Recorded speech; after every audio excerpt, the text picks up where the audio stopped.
Hello and welcome back to Bedtime and Historian. On a cold spring night in 1775, a few hundred farmers stood on a village green in Massachusetts, holding muskets they barely knew how to aim, waiting for an army that had crossed an entire ocean to keep them in line. Most of them expected to be home before their breakfast went cold. None of them understood that they were standing at the edge of something enormous, the slow beginning of a war that would invent a new kind of country, one built not around a king, but around an argument about how people ought to be governed. Tonight we follow how that argument caught fire. Before we begin, take a slow moment for yourself. If you find some quiet comfort in these long walks through history, you might gently tap like and subscribe, but only if you truly enjoy what I make here. And if you feel like sharing, leave your location and your local time down in the comments.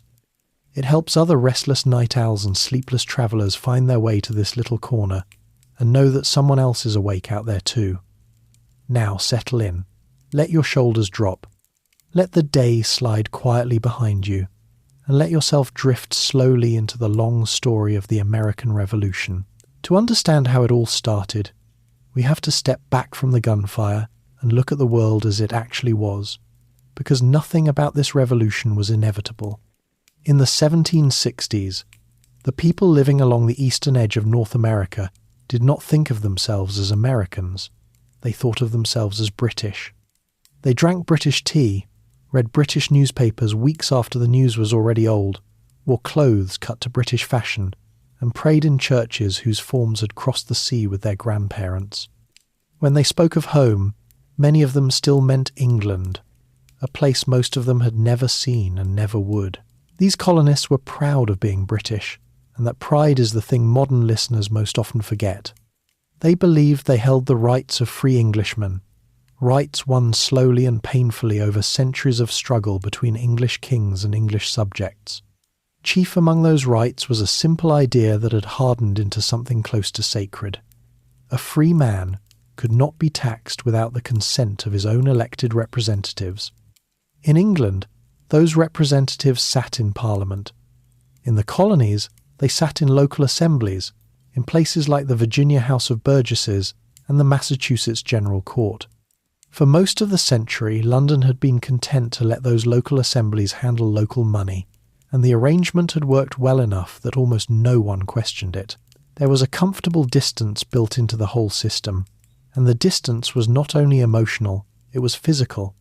A letter sent from London might take 6 to 8 weeks to reach Boston, if the weather cooperated and the ship did not sink.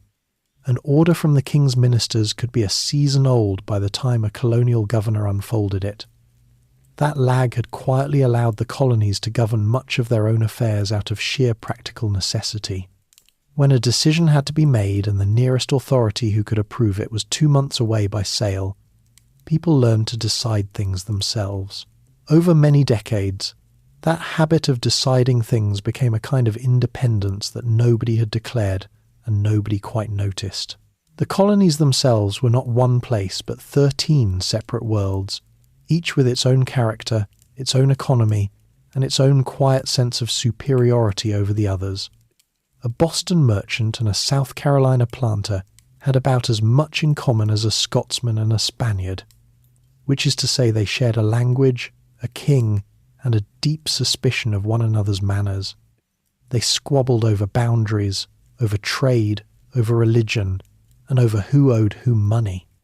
The notion that these 13 rivalrous colonies might one day stand together as a single nation would have struck almost anyone in 1760 as a fantasy, and a faintly ridiculous one at that.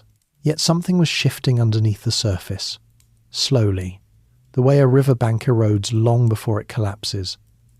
The population was growing at a pace that astonished European observers. Families were large, land was relatively cheap by the standards of crowded Europe, and people lived a little longer and ate a little better than their cousins across the sea. A young man in the colonies could reasonably expect to own land of his own, and a man who owns land tends to develop opinions about who has the right to reach into his pockets. This was a society of small property holders, restless and ambitious, and it was breeding a quiet confidence that would not stay quiet forever. The land itself shaped them. To the west lay a frontier that seemed to go on without limit, a vast interior of forest and river that promised opportunity to the bold and danger to the careless. The colonists pressed against that frontier constantly, hungry for new ground, and that hunger would soon collide with the interests of the native nations who already lived there, and with the policies of a faraway government that had its own ideas about where settlement should stop. Every one of these pressures, the pride, the distance, the growth, the land hunger, was building toward a reckoning. None of them alone would have been enough. Together, slowly, they were laying the kindling. And so we arrive at that cold green in Massachusetts, where a handful of farmers waited in the dark. They were not yet rebels. Most of them still hoped the trouble would pass, that London would see reason, that the comfortable old arrangement would hold. They were ordinary people standing at the threshold of an extraordinary thing, and like most people at most thresholds, they had no idea what lay on the other side. To understand why they were standing there at all, we have to go further back still, to the colonies as they lived and breathed before any shot was fired, before the word independence had crossed many lips. We have to walk through that vanished world first, gently, and see it whole. 13 colonies, one restless edge. Picture the eastern seaboard of North America in the middle of the 1760s, stretched thin along the Atlantic like a long ribbon of settlement clinging to the coast. Behind it rose the dark wall of the Appalachian Mountains, and beyond those mountains lay a continent that Europeans had barely begun to imagine. The colonies were a coastal people, their lives organized around harbors and rivers, their faces turned toward the sea that connected them to the wider world. Almost everything that mattered, trade, news, fashion, authority, arrived by ship. In the north sat New England, a cluster of colonies with a sharp and particular flavour. Massachusetts, Connecticut, Rhode Island and New Hampshire had been settled in large part by Puritans, and even generations later their society carried the marks of that founding. New Englanders valued education to an unusual degree. They built schools and a college early. They argued about theology the way other people argued about weather, and they governed themselves through town meetings where ordinary men stood up and spoke their minds. This was a region of small farms, fishing fleets, shipbuilders, and merchants, a place where the soil was stony and the winters were long, which perhaps explains why its people developed a reputation for thrift, stubbornness, and a certain talent for moral certainty. Boston was their great city, though by the standards of London it was barely a town, with something like 15,000 people. Still, Boston crackled with energy. Its wharves bristled with masts, its taverns hummed with talk, and its merchants had grown wealthy moving goods around the Atlantic, sometimes within the rules of British trade law and sometimes, with a wink, around them. Smuggling was practically a respectable profession in Boston, which is worth remembering, because when London later tried to enforce its trade laws strictly, it was not merely interfering with abstract principles. It was reaching directly into the bank accounts of some very determined men. To the south of New England lay the middle colonies, and here the picture changed. New York, New Jersey, Pennsylvania, and Delaware were a patchwork of peoples, far more mixed than tidy New England. Here lived Dutch families whose ancestors had settled New York when it was still called New Amsterdam, German farmers in the Pennsylvania countryside, Scots-Irish settlers pushing toward the frontier, Quakers, Catholics, Jews, and a dozen other groups who had come seeking land or refuge or simply the freedom to be left alone. Philadelphia, in Pennsylvania, was the largest and most sophisticated city in all the colonies, a place of broad streets and brick houses, of printers and scientists and busy commerce. It was, in many ways, the most modern city in British America, and it would soon become the stage on which the colonies learned to speak as one. Further south still lay a different world again, the southern colonies of Maryland, Virginia, the Carolinas, and Georgia. This was a land of warm climate and long growing seasons, of great plantations spreading along the rivers, and its economy rested on the cultivation of cash crops, tobacco above all, and rice and indigo further south. It also rested, brutally, on the labour of enslaved people. Slavery existed in every one of the 13 colonies, but in the South it had become the foundation of the entire economic order. The wealth of the great planter families like the Washingtons and the Lees and the Randolphs of Virginia, was built on the forced labor of human beings they owned.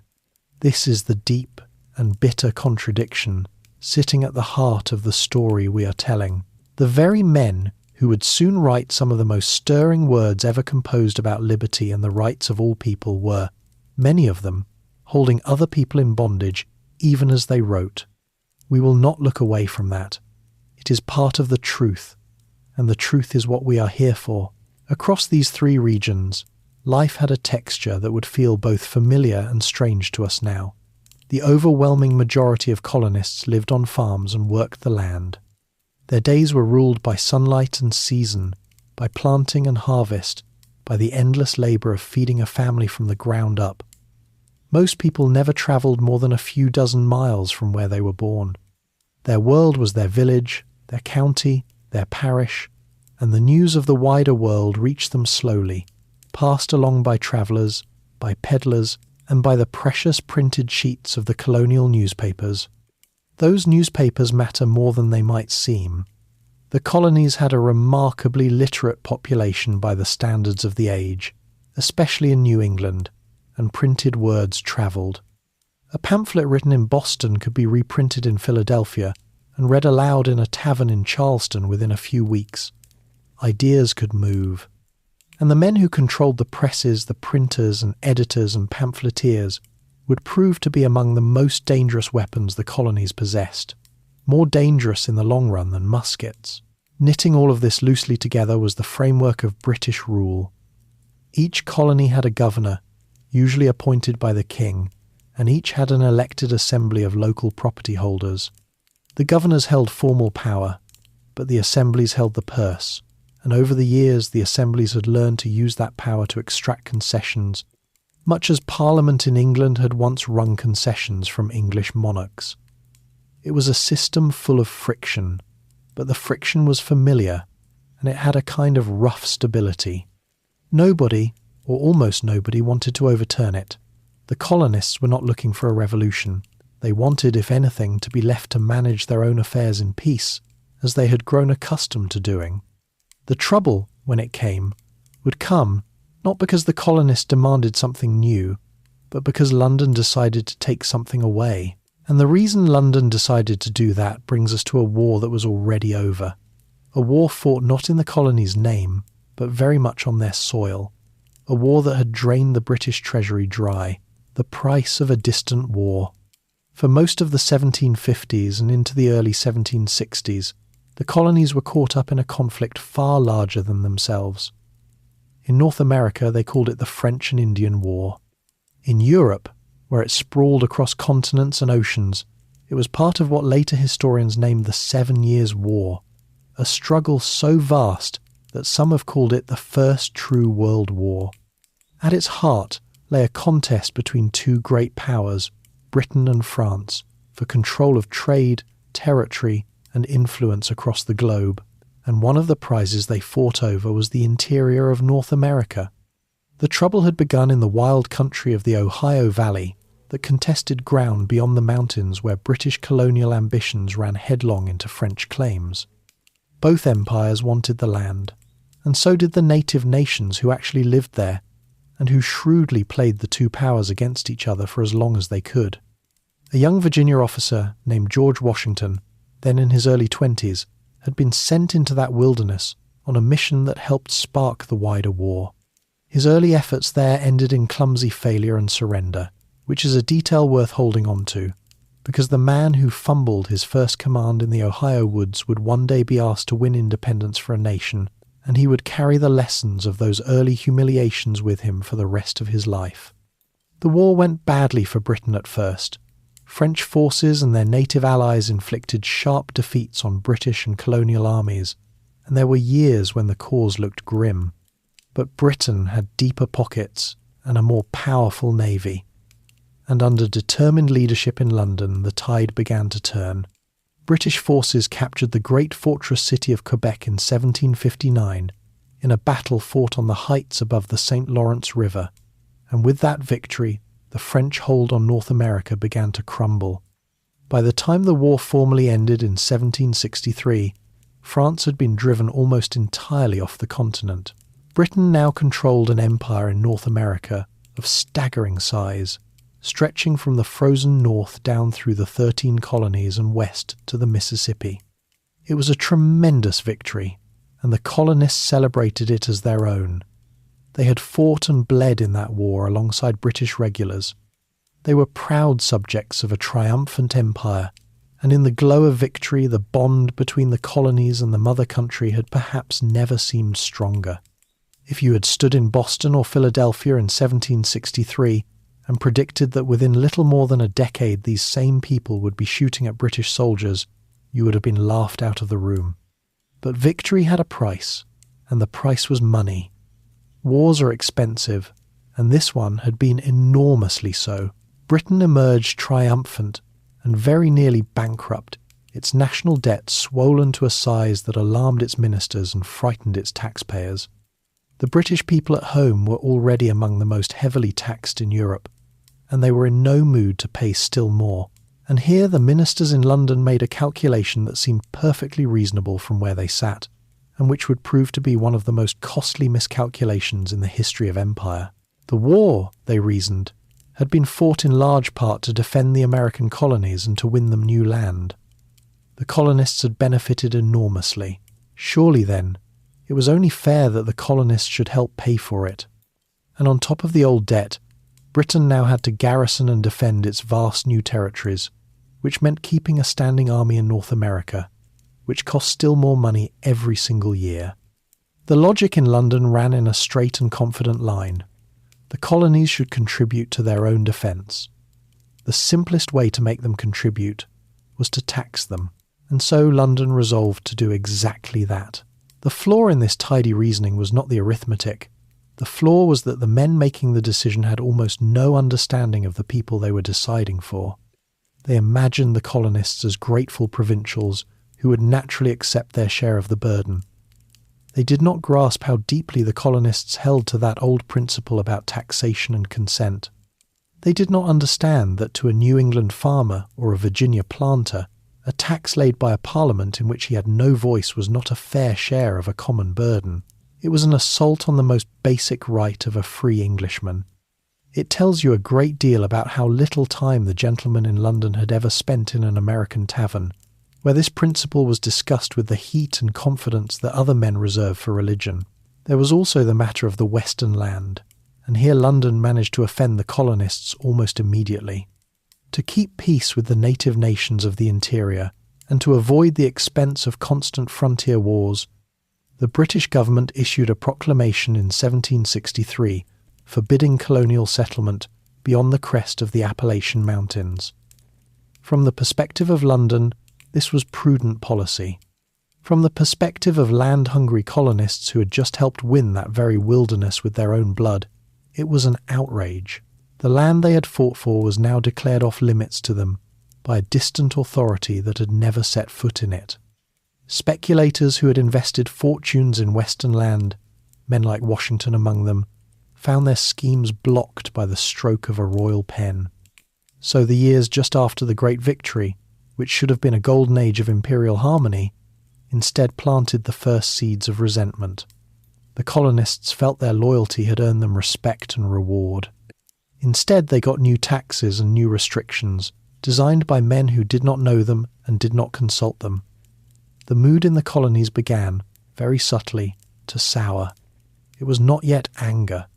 It was something quieter and more dangerous. The slow, dawning sense of being treated not as partners but as subordinates, not as Englishmen but as something less. And into this souring mood, in the year 1765, London introduced the measure that would turn quiet resentment into open defiance. Stamps, duties, and quiet defiance. The measure was called the Stamp Act, and on paper it looked almost harmless. Beginning in 1765, Parliament decreed that a wide range of printed materials in the colonies would have to be produced on specially stamped paper that had been taxed and bore an official mark proving the tax had been paid. Newspapers, legal documents, contracts, licenses, even playing cards and dice would require the stamp. It was a small tax, really, a few pennies here and there, and the revenue it raised was meant to help pay for the soldiers stationed in America. The ministers who designed it expected grumbling, perhaps, but compliance. What they got instead was an explosion. The Stamp Act touched a nerve that the ministers had not understood was there, and it touched it across every colony at once.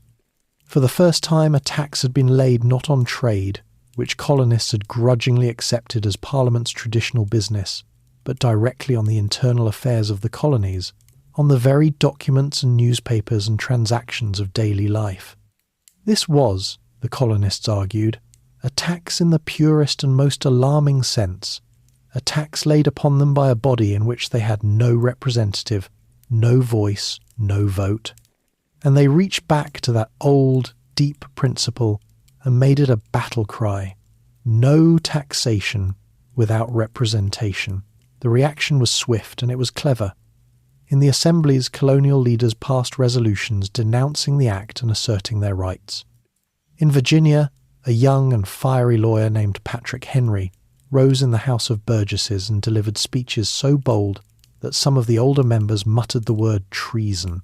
But the resistance went far beyond the polite chambers of the assemblies. It poured out into the streets.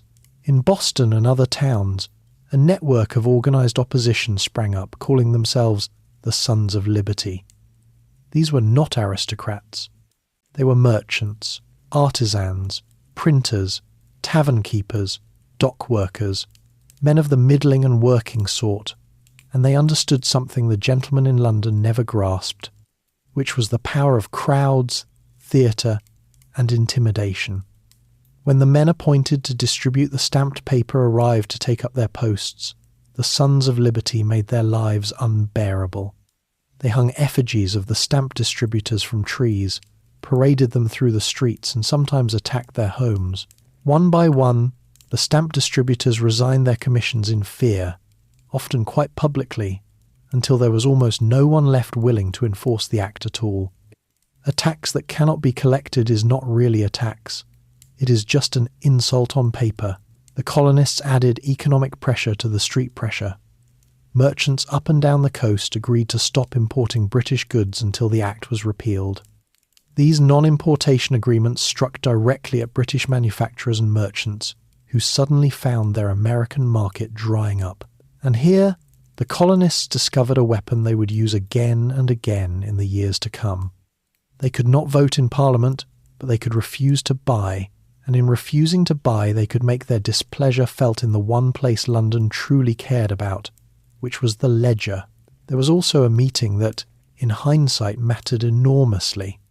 In the autumn of 1765, delegates from 9 of the colonies gathered in New York for what became known as the Stamp Act Congress. It was the first time representatives from a broad range of colonies had come together to coordinate a response to a common grievance. They were still nervous about it, still careful to profess their loyalty to the king, and they accomplished little of formal substance. But the precedent was set. The colonies had begun, however hesitantly, to act together. They had taken a first small step away from being 13 separate worlds, and toward being something that could speak with one voice. Nobody at that Congress was planning a revolution. They were simply trying to get a tax repealed. But they were building the habit of cooperation, and habits once formed are hard to break. The pressure worked.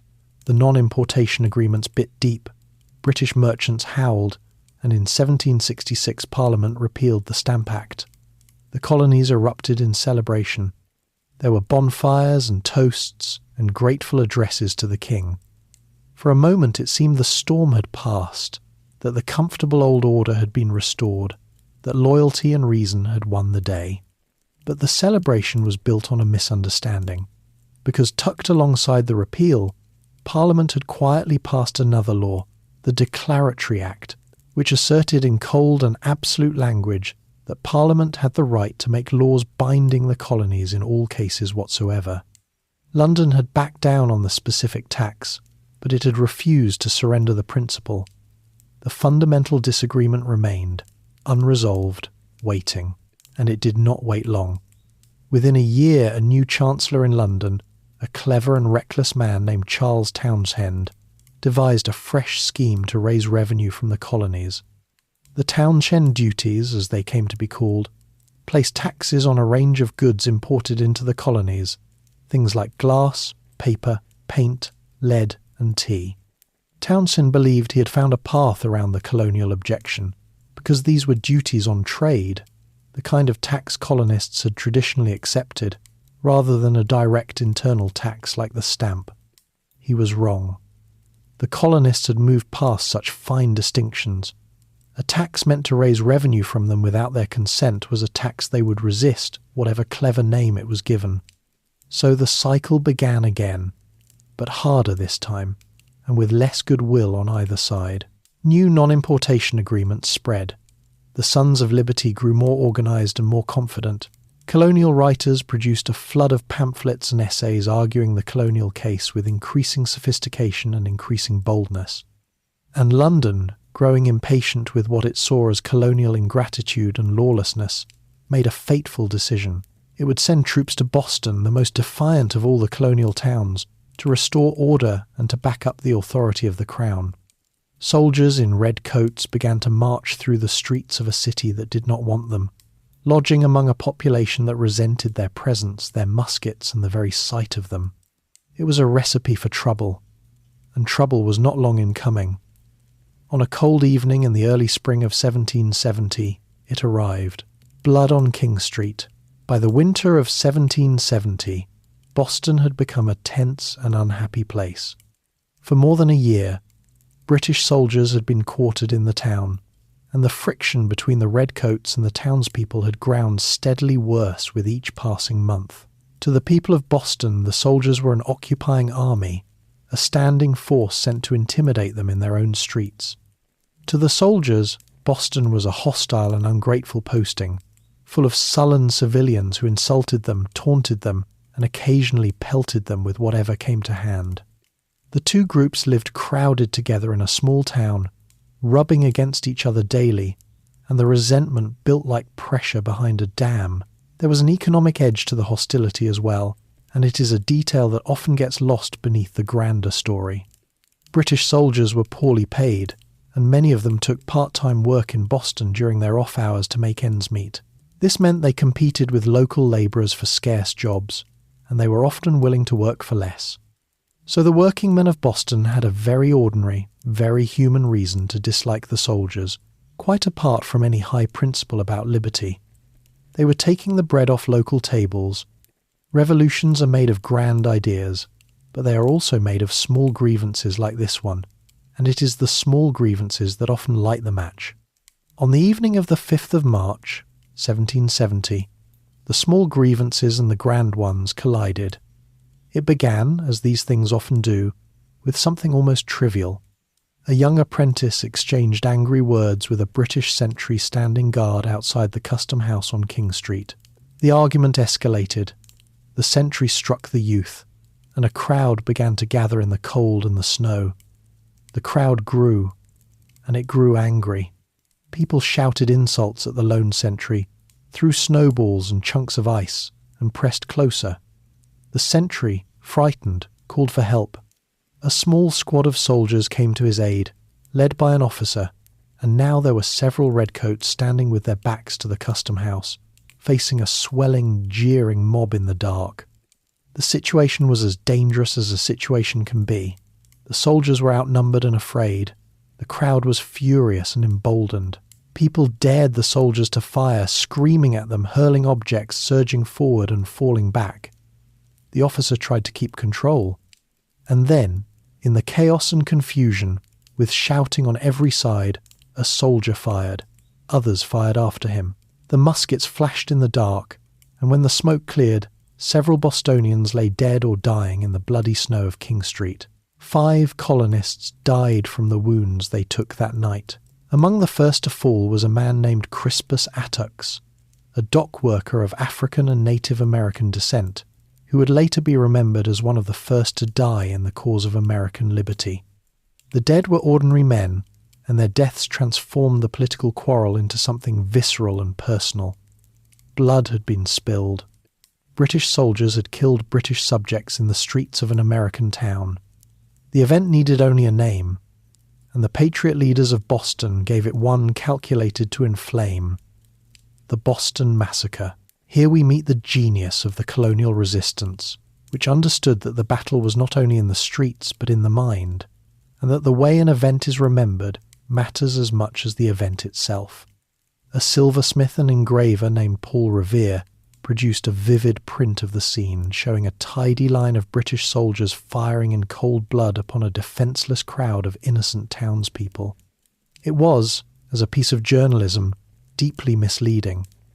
The reality of that night had been a confused and terrifying scramble, not an orderly execution, but as a piece of propaganda, it was magnificent. The image spread through the colonies and seared itself into the public imagination. The Boston Massacre became a symbol, proof of what the colonists had feared all along, that the British government was prepared to murder them to enforce its will.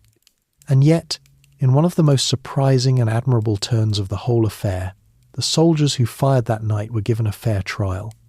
The man who stepped forward to defend them in court was none other than John Adams, a Boston lawyer and a committed patriot, a cousin of the fiery agitator Samuel Adams, and a future leader of the Revolution himself. Adams believed deeply that even hated men deserved a proper defence, and that the rule of law was precisely the thing the colonists claimed to be fighting for. To abandon it when it became inconvenient would be to betray the cause itself. So Adams defended the soldiers, argued that they had fired in genuine fear for their lives, and won acquittals for most of them. It was an act of considerable personal courage, and it revealed something important about the better instincts at work within the revolutionary movement. A commitment to law and fairness that would, at its best, shape the nation to come. In the immediate aftermath, the temperature actually cooled for a while. By a strange coincidence, on the very same day as the killings on King Street, Parliament in London had moved to repeal most of the hated Townshend duties, bowing once again to the economic pressure of colonial boycotts.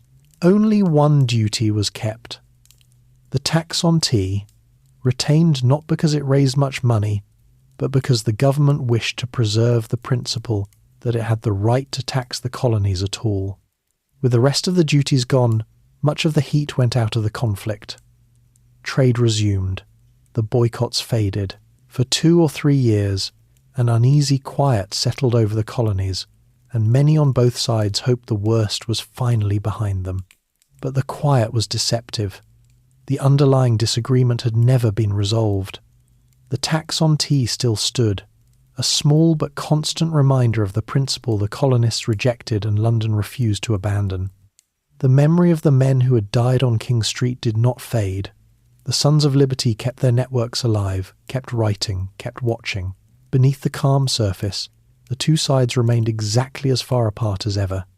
It would take only a single new provocation to shatter the peace, and in 1773, over that very tax on tea, the provocation came. Tea, salt water, and punishment. The crisis that broke the uneasy peace grew out of something that should have made tea cheaper, not more contentious, which tells you a good deal about how raw the colonial nerves had become.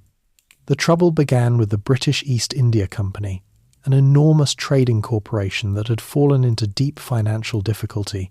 The company was sitting on vast quantities of unsold tea, and the British government, which had a strong interest in the company's survival, devised a plan to help it. Parliament passed the Tea Act in 1773, which allowed the East India Company to ship its tea directly to the colonies and sell it through selected agents, cutting out the middlemen. The effect of this was that the company's tea, even with the small tax still attached, would actually be cheaper than the smuggled Dutch tea that many colonists had been drinking for years. On its face, this looked like a gift to the American consumer. Cheaper tea, who could object to that? But the colonial leaders saw the trap, and it was a real one.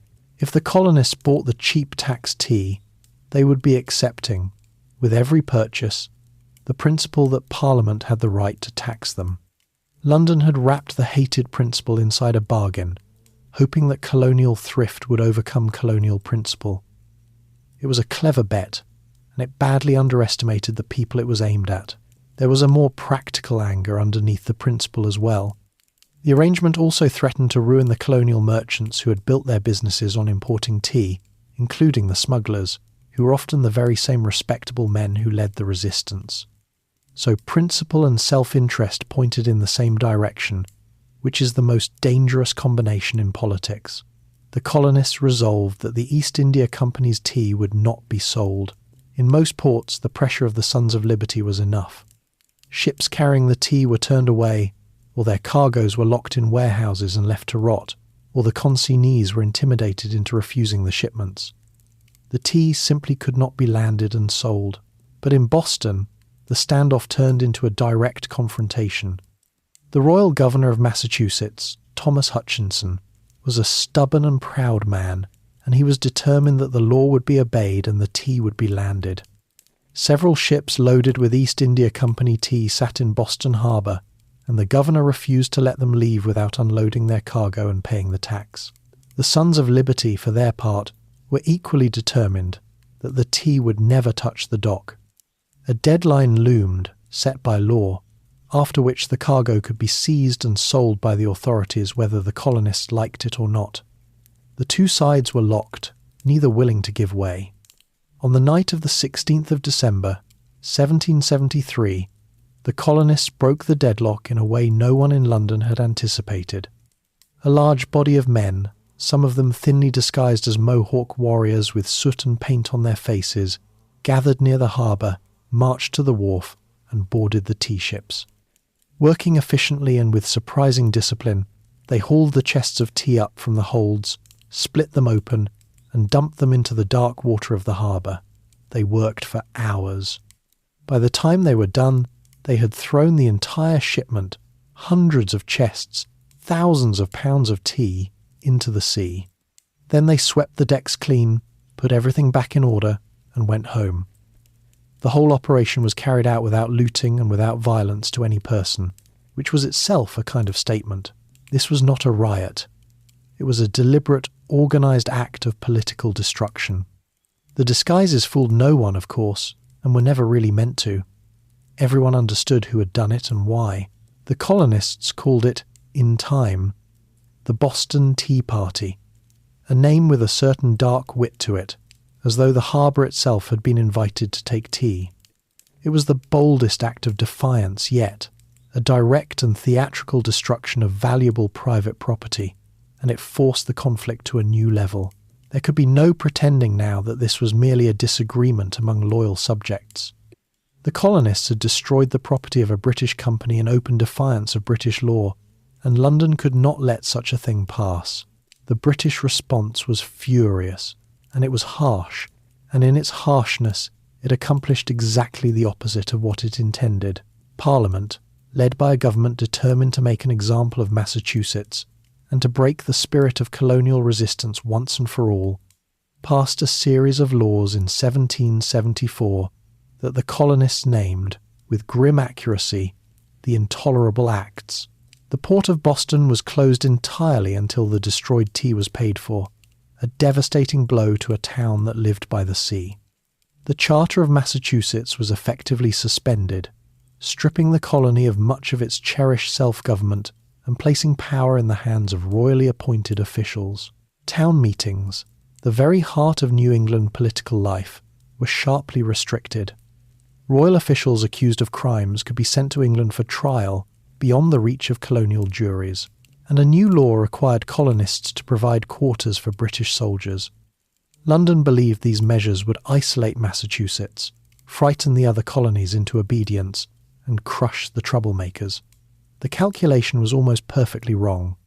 Instead of isolating Massachusetts, the Intolerable Acts united the colonies in sympathy and alarm as nothing before had done. The other colonies looked at what had been done to Massachusetts, the closed port, the suspended government, the soldiers, and they understood that what could be done to one colony could be done to all. If London could simply revoke a colony's charter and shut its harbour at will, then no colony's rights were safe. The punishment of Boston became the common cause of all. Relief poured into the blockaded town from up and down the coast. food and supplies and money sent by colonists who had never set foot in Massachusetts. And the leaders of the colonies began to feel that the time had come to gather, to consult, and to decide together what was to be done. The scattered resistance was about to become something organized and continental. Voices gather in Philadelphia. In the late summer and early autumn of 1774, delegates from 12 of the 13 colonies made their way to Philadelphia. Only Georgia, the youngest and most exposed of the colonies, stayed away, and even Georgia was sympathetic. The men who gathered called their meeting the First Continental Congress, and although they did not know it, they were taking one of the most consequential steps in the whole story. For the first time, the colonies were not merely coordinating a boycott or protesting a single tax. They were assembling as a body to deliberate on the shared crisis of their relationship with the mother country and to decide, together, how to respond. The men who came to Philadelphia were not revolutionaries, at least not most of them, and not yet. They were respectable men of property and standing, lawyers and merchants and planters, the leading figures of their colonies. They came with a wide range of views. Some were radicals, like Samuel Adams of Massachusetts, who had quietly concluded that independence was both inevitable and desirable, though he was far too shrewd to say so openly. Others were moderates and conservatives who genuinely hoped to repair the breach with Britain and recover the old harmonious relationship, and who were frightened by the more extreme talk they heard around them. The Congress was a gathering of rivals as much as allies, men who eyed each other warily, suspicious of one another's ambitions and unsure whom to trust. And they faced an enormous practical problem before they could even begin, which was that they barely knew each other. These were leading men from 13 separate societies that had spent their entire histories looking across the Atlantic toward London, rather than across their own borders toward one another. A Massachusetts delegate and a South Carolina delegate had probably never met, had little in common in manners or temperament, and harboured real differences of interest and outlook. Much of the early work of the Congress was simply the work of these men learning to take one another's measure in the formal sessions and, just as importantly, over long dinners and longer evenings in the taverns and parlours of Philadelphia.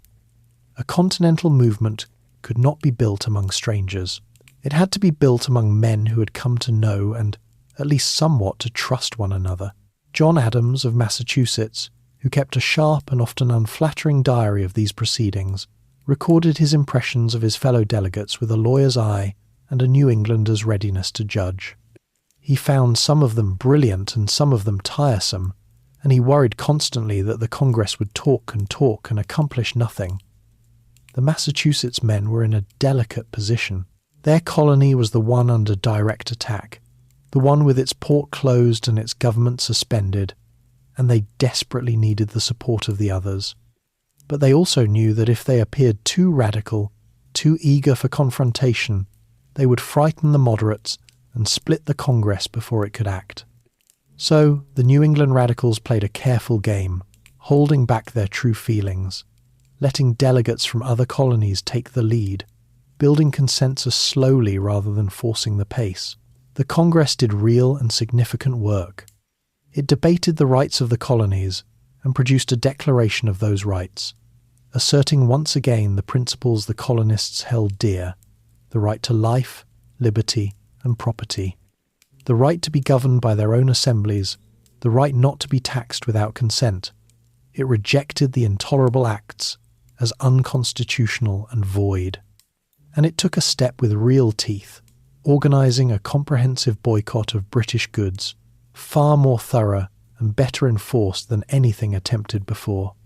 This was the creation of the Continental Association, a network of local committees in towns and counties across the colonies charged with enforcing the boycott, watching their neighbours, and punishing those who violated it.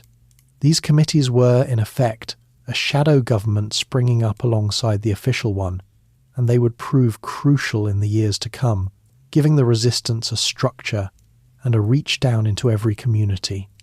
At the same time, the Congress was careful, almost desperate, to profess its continuing loyalty to the king. The delegates sent a respectful petition to George III, appealing to him over the heads of his ministers, asking him to redress their grievances and restore their rights. They still framed their quarrel as a dispute with Parliament and with the king's wicked advisers, not with the king himself. This was partly genuine, for many delegates truly hoped for reconciliation, and partly strategic, a way of keeping the moderates on board and of leaving the door to peace open. The colonists were not yet ready to declare themselves enemies of the crown. They wanted their old rights restored, and they hoped, against mounting evidence, that the king might yet listen. But beneath the careful language and the professions of loyalty, something fundamental had shifted, and the delegates surely sensed it even if they did not all admit it. By gathering, by deliberating together, by organising a continental boycott and creating committees to enforce it, the colonies had begun to act as a single political entity. They had taken the machinery of resistance out of the hands of individual colonies and given it a continental shape. When the Congress adjourned, it agreed to meet again the following spring if the grievances had not been resolved. That agreement, almost an afterthought, meant that the colonies now had a standing mechanism for joint action, a body they could reconvene whenever the crisis demanded. The First Continental Congress dissolved with its members scattering back to their distant homes, but the thing it represented did not dissolve. The colonies had found their collective voice, and events were now moving faster than any of them realized. Even as the delegates rode home through the autumn countryside, the situation in Massachusetts was sliding toward open conflict. Militia companies were drilling on village greens. Stores of powder and shot were being quietly gathered. The British commander in Boston was watching it all and growing alarmed. The petitions and declarations and boycotts had not resolved the crisis. They had merely set the stage for the moment when words would give way to gunfire. The road through Lexington. By the spring of 1775, Massachusetts stood on the edge of war, though most of its people still hoped to step back from it. The British commander in Boston was General Thomas Gage, a careful and experienced officer who also happened to have an American wife and a genuine understanding of the colonists' temper. Gage could see what was happening in the countryside around Boston. The colonial militia, the ordinary farmers and townsmen who had always been expected to turn out for local defence, were now drilling with new seriousness. They were gathering muskets, powder and cannon, building up stores of military supplies in towns outside the city. The shadow government created by the resistance was, in effect, preparing for the possibility of armed conflict. Gage understood that if he did nothing, the colonists would grow stronger and bolder, and that the moment might pass when he could still act decisively. So Gage decided to strike a preemptive blow, not to start a war, but, as he saw it, to prevent one by removing the means to fight it.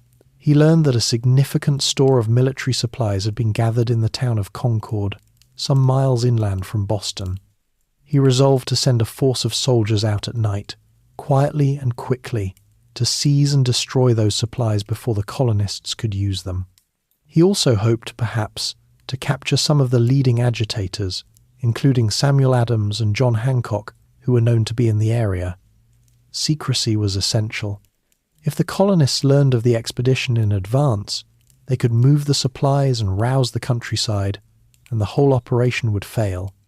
But secrecy was almost impossible to keep in a town as watchful as Boston, where the Patriots had eyes everywhere, including, it was whispered, very close to the general himself.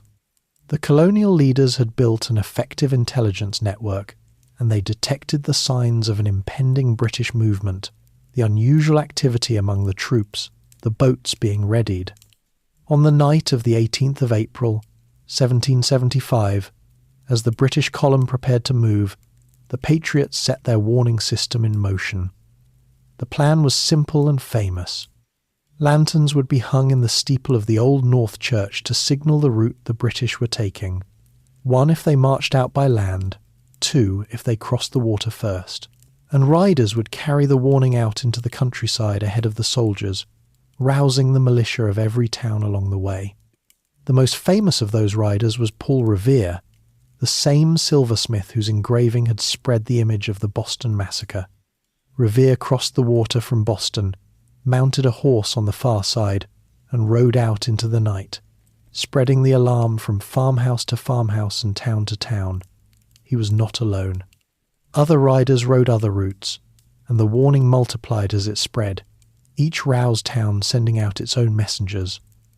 The image we often carry of a single lone horseman is a simplification. It was a network, a system, and it worked. By the time the British soldiers were marching through the dark countryside, the militia of town after town was being pulled from sleep. Men reaching for muskets they had kept loaded and ready, mustering on village greens in the cold hours before dawn. The British column, several hundred strong, marched through the night toward Concord and reached the small town of Lexington in the grey light of early morning. There, on the village green, they found a body of local militia drawn up to meet them.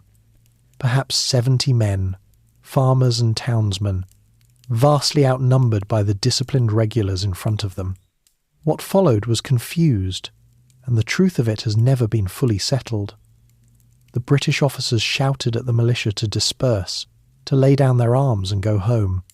The militia commander, recognizing the hopelessness of standing against such a force, apparently ordered his men to withdraw, though not to surrender their weapons. And then, in the tense and crowded confusion, a shot rang out. No one knows who fired it. Each side later blamed the other, and the truth was probably lost in the chaos of the moment. A single nervous finger on a trigger, perhaps, a weapon discharged by accident or by some hothead on one side or the other. But it did not matter who fired first. Once that shot was fired, the British soldiers, tense and frightened themselves, loosed a volley into the militia and then charged. When the smoke cleared on Lexington Green, 8 colonists lay dead and others were wounded. The militia scattered. The British reformed their ranks and marched on toward Concord, believing the morning's unpleasant business was behind them. They could not have been more wrong. That single shot, fired by an unknown hand on a village green at dawn, would echo, as a poet would later write, around the world. It was the beginning of the war. At Concord, the British found that much of the military stores had already been moved or hidden, the warning having done its work. They destroyed what they could find, but it was little enough. And while they were about it, the militia of the surrounding towns was gathering in ever greater numbers on the high ground around the town. At the North Bridge over the Concord River, a body of militia advanced on the British troops guarding the crossing, and this time the colonists fired deliberately, killing and wounding several regulars and driving the rest back. The hunters were becoming the hunted. The British commander realized that his position was growing dangerous, and that he needed to get his column back to the safety of Boston, and quickly. But the road back to Boston had become a gauntlet. All along the route, behind stone walls and trees and farm buildings, the militia of the countryside had gathered, hundreds and then thousands of them, drawn by the alarm that had spread through the night. As the British column marched back, the colonists poured fire into it from cover, firing and falling back and firing again, refusing to stand in the open where the regulars could come to grips with them, instead harrying the redcoats from every side. The disciplined British formation, trained for the open battlefields of Europe, found itself bleeding mile after mile along a road lined with hidden marksmen. The retreat became a nightmare. The column might have been destroyed entirely had it not been met by reinforcements sent out from Boston, who covered the exhausted survivors as they staggered back into the city. By the time the day was over, the British had suffered far heavier losses than the colonists, and the countryside around Boston was swarming with armed and angry militia. The war that no one had quite intended had begun, and there was no going back. A costly hill near Boston. In the days after Lexington and Concord, something remarkable happened around Boston. The militia who had harried the British back into the city did not go home. Instead, thousands upon thousands of armed colonists from Massachusetts and the neighbouring colonies streamed toward Boston and formed a great ring around it, hemming the British army inside the town. Almost overnight, an army had assembled, Not a professional army with uniforms and supply trains and trained officers, but a vast and ragged gathering of farmers and tradesmen with their own muskets, organised loosely by colony and town. General Gage and his redcoats, who had marched out to disarm a few troublemakers, now found themselves besieged in Boston by what amounted to a popular uprising in arms. This was the Siege of Boston, and it would last for the better part of a year.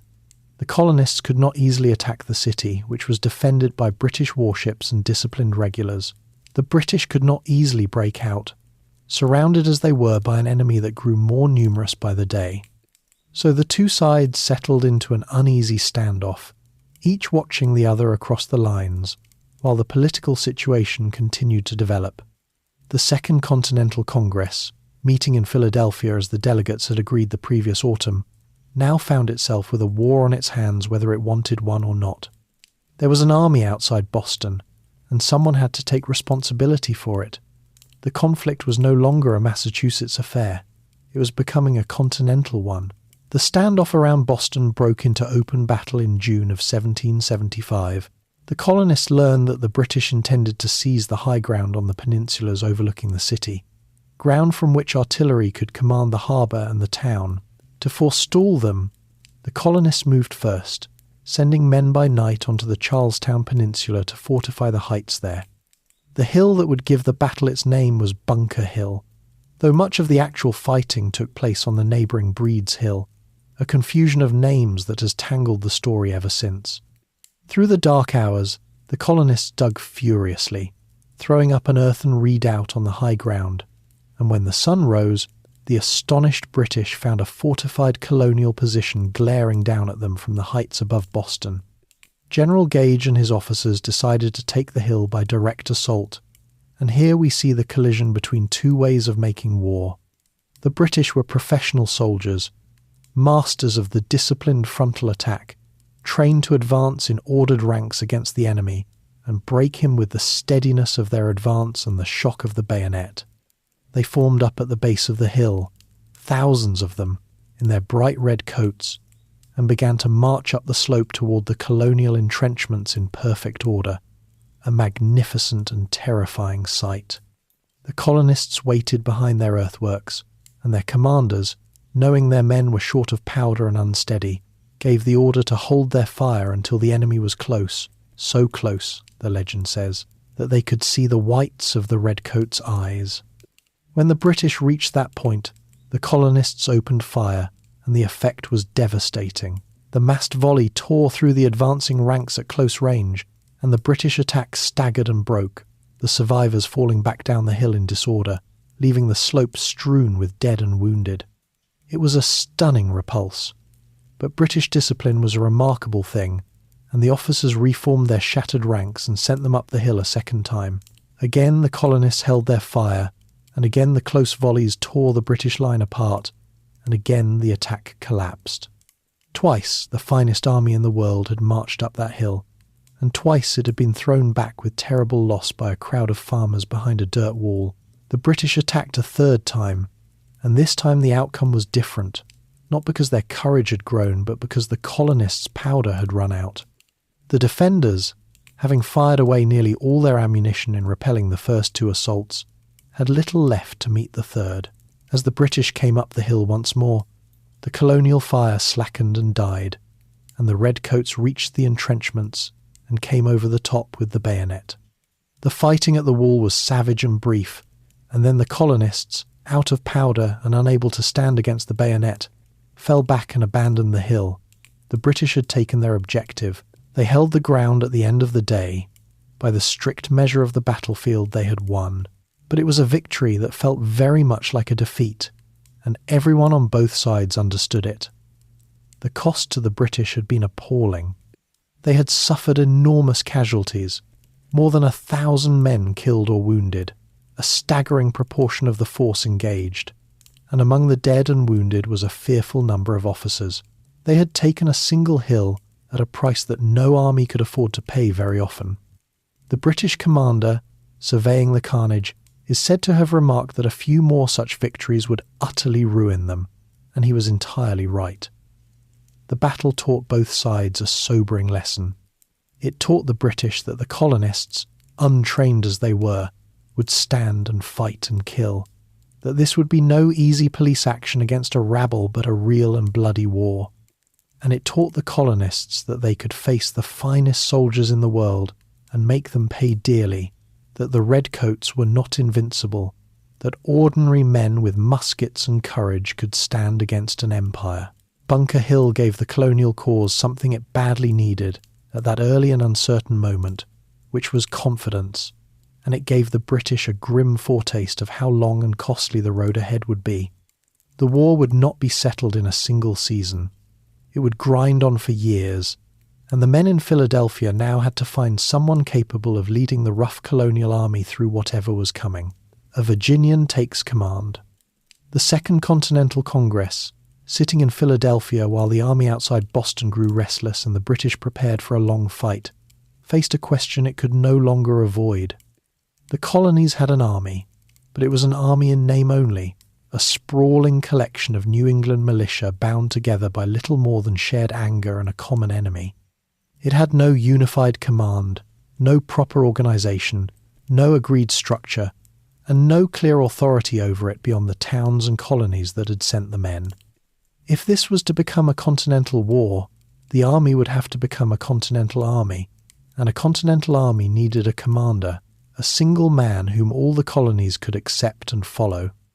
The choice the Congress made was both practical and shrewd, and it would prove to be one of the most important decisions in the entire history of the new nation. The army around Boston was overwhelmingly a New England force, and there was a real danger that the rest of the colonies might come to see the whole struggle as a New England quarrel, a regional affair that the southern and middle colonies need not fully embrace. To bind the colonies together, it made sense to choose a commander from outside New England, a man whose appointment would signal that this was truly a common cause. And so the Congress turned to a delegate from Virginia, a tall, dignified, and reserved planter who had served with distinction in the French and Indian War and who had taken to attending the Congress in his old military uniform, a quiet but unmistakable signal of where his thoughts lay. His name was George Washington. Washington was, in many ways, an inspired choice. Though not because he was the most brilliant military mind of his age, he was not. He had known real defeat in his earlier career, and he would know more of it in the war to come. His gifts lay elsewhere, and they were precisely the gifts the situation demanded. He was a man of immense personal dignity and self-command, a presence who inspired confidence and respect simply by entering a room. He was a Southerner, a Virginian, whose appointment helped knit the colonies together. He was wealthy enough to serve without pay, and he made a point of refusing a salary, which impressed everyone, and quietly established him as a man above ordinary ambition. And above all, he possessed a quality rarer than brilliance, and more useful in a long war, which was endurance. Washington could absorb defeat, hold an army together through disaster and despair, and simply refuse to quit. In a struggle that would be decided not by a single brilliant stroke, but by the sheer capacity to keep fighting year after year, this was worth more than genius. When Washington arrived at the camp outside Boston in the summer of 1775 and took command of the army, he was dismayed by what he found, and he did not entirely hide his dismay. The men were brave enough, but they were undisciplined, disorganized, and deeply resistant to the kind of order he believed an army required. They had little sense of military hierarchy. They elected their own officers in many cases, came and went somewhat as they pleased, and regarded the formal discipline of European armies with the suspicion of free men who had taken up arms precisely to resist being ordered about. Sanitation in the camps was poor, supplies were short, and enlistments were often for terms so brief that the army threatened to dissolve and reform every few months, as men's time expired and they went home to their farms. Washington set himself to the slow, frustrating, unglamorous work of turning this gathering of armed citizens into something resembling an army. He imposed discipline, organized the camps, established a chain of command, and labored constantly to keep his force together and supplied. It was thankless work, and it would consume him for years. The romantic image of the Revolution is full of battles and brave charges, but the truer image of Washington's war is a man sitting up late by candlelight, writing yet another desperate letter to Congress, begging for money, for supplies, for longer enlistments, for the basic means to keep his army from melting away. The greatest enemy Washington faced was often not the British at all. It was hunger, desertion, expiring enlistments, and the chronic grinding shortage of everything an army needs. The siege of Boston dragged on through the rest of 1775 and into the early months of 1776. The two armies watching each other across the lines while Washington struggled to hold his force together. The deadlock was finally broken by a stroke of initiative and a remarkable feat of logistics. Far to the west, the colonists had captured a British Fort Ticonderoga, and with it a quantity of heavy cannon. A resourceful young officer named Henry Knox, a former bookseller with a passion for artillery, undertook to bring those guns to Boston. An extraordinary journey, hauling tons of heavy artillery over frozen rivers and through the winter wilderness by ox sled. That the guns arrived at all was something close to a miracle, and they changed everything. Washington had the cannon hauled up onto the heights of Dorchester, high ground overlooking Boston and its harbour, doing it secretly over a single night, so that the British, like the colonists at Bunker Hill, woke to find the heights above them suddenly bristling with guns. But this time the positions were too strong to assault, and the cannon commanded the harbour where the British fleet lay. General Howe, who had replaced Gage in command, faced a grim choice. He could try to storm the heights and risk another Bunker Hill, or worse, or he could abandon the city. He chose to abandon it. In March of 1776, the British Army and a crowd of Loyalist refugees boarded their ships and sailed away from Boston, leaving the town in colonial hands. It was a tremendous victory, one without a great battle, and it lifted colonial spirits enormously. But Washington was under no illusions. The British had not been beaten.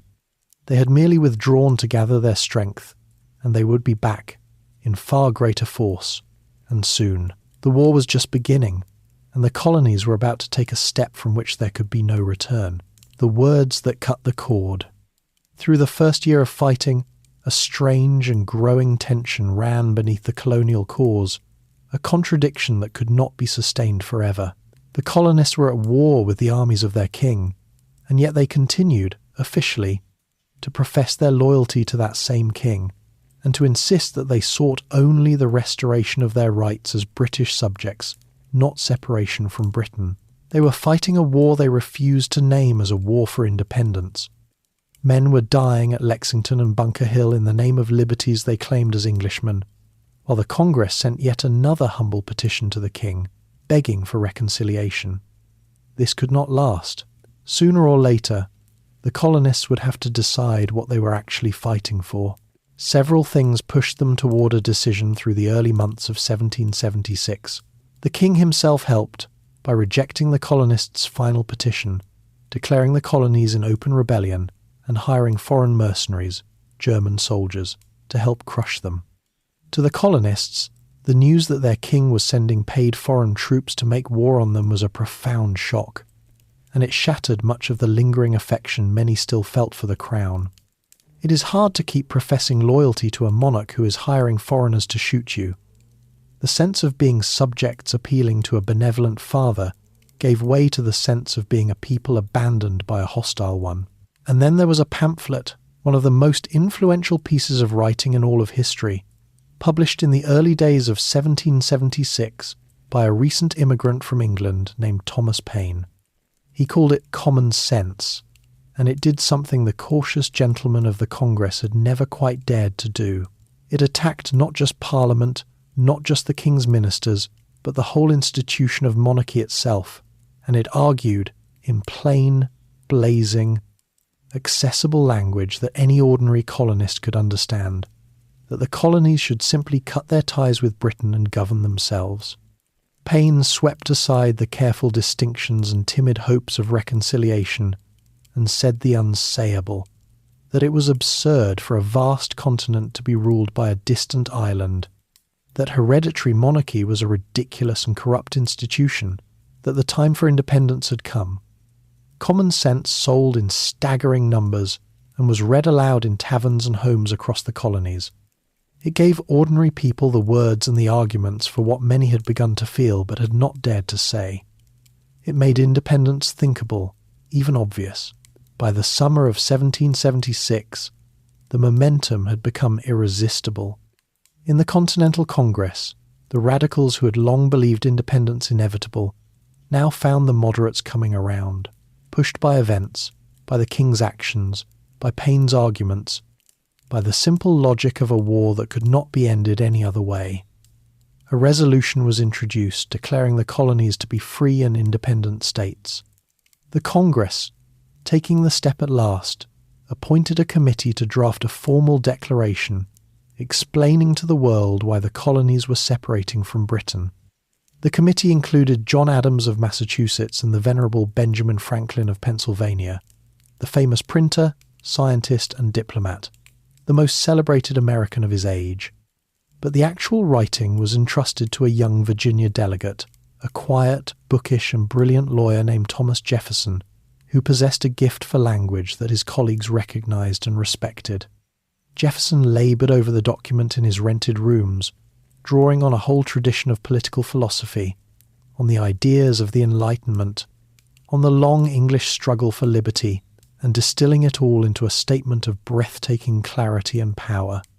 The heart of it was a set of propositions he declared to be self-evident, that all men are created equal, that they are endowed with certain unalienable rights, among them life, liberty, and the pursuit of happiness, and that governments derive their just powers from the consent of the governed, existing to secure those rights, and may rightfully be altered or abolished when they fail to do so.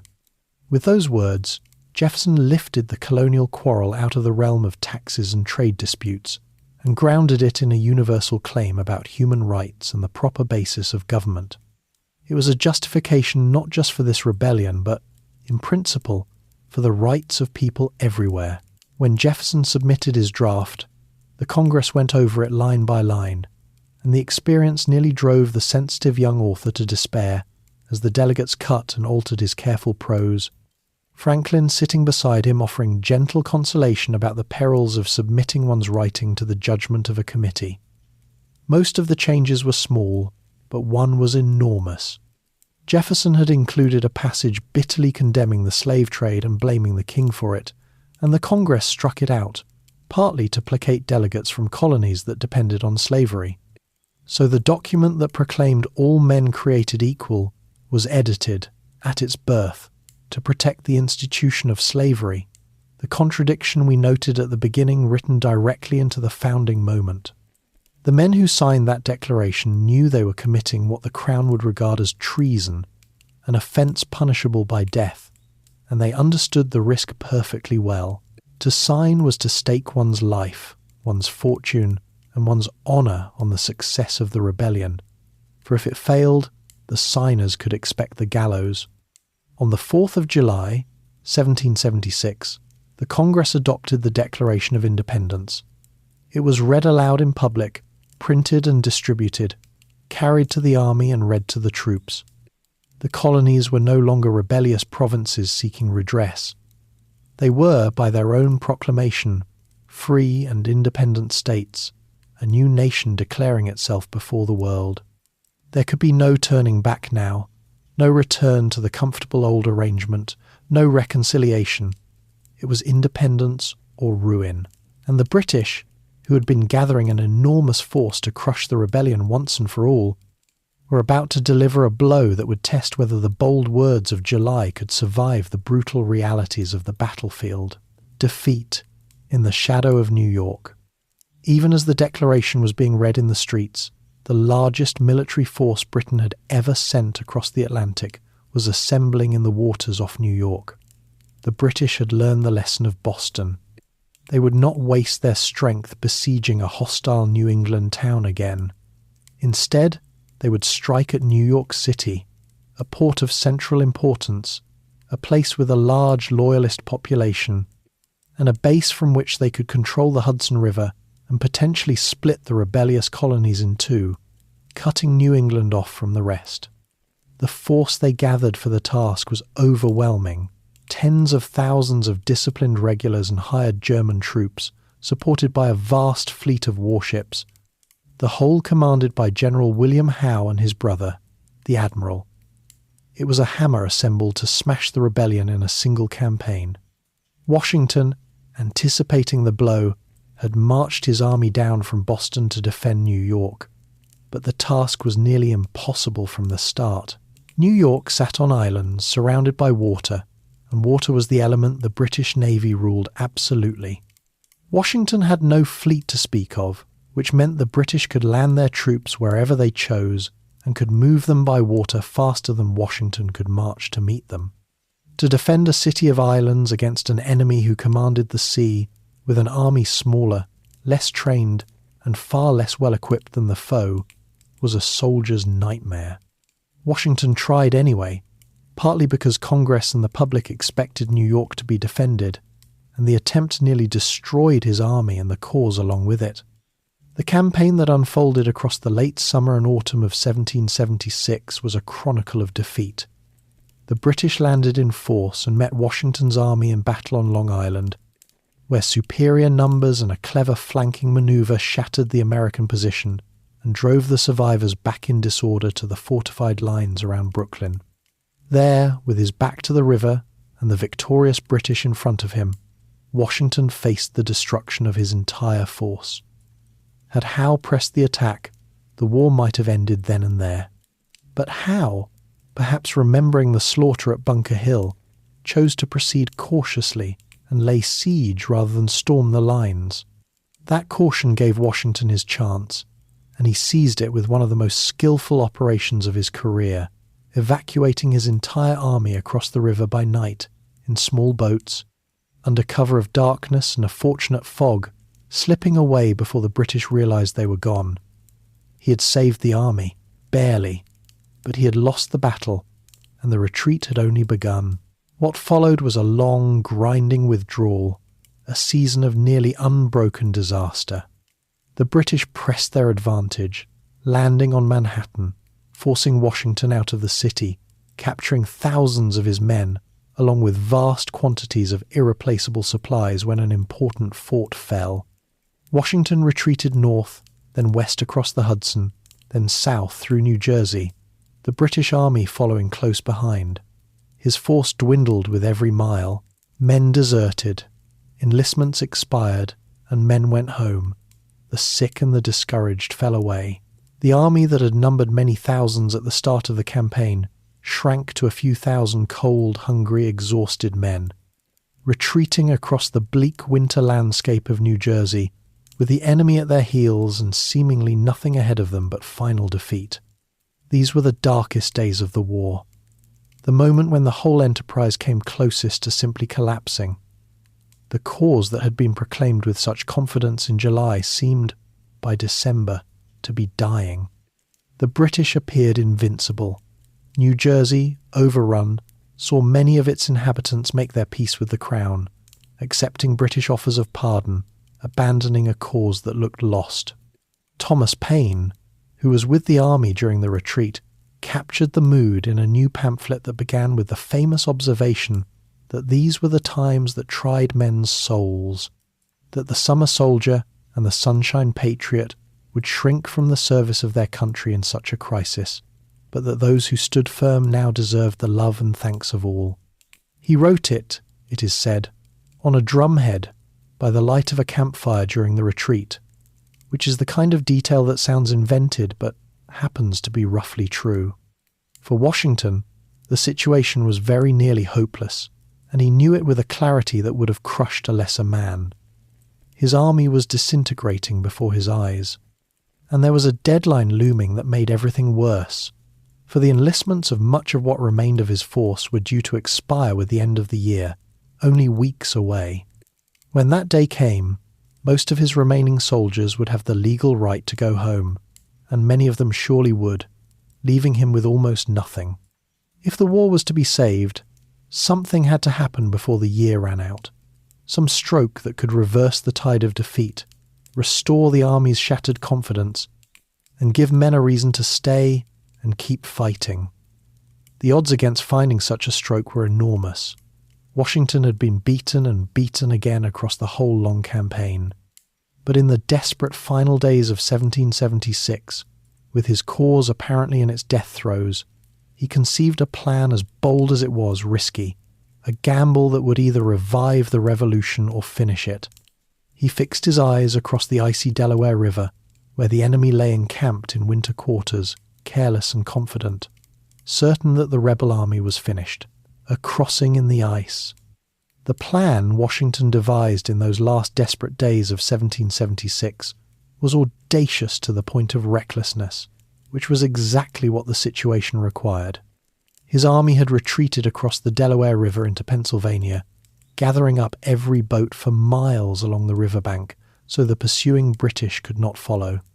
On the far side, in New Jersey, the British and their German allies had spread out into winter quarters, settling into towns along the river to wait out the cold months before finishing off the rebellion in the spring. The war, by the custom of the age, largely paused in winter. Armies did not campaign in the snow and ice if they could help it. The enemy felt safe, and they had every reason to. The rebel army was beaten, shrinking, and trapped on the wrong side of a frozen river.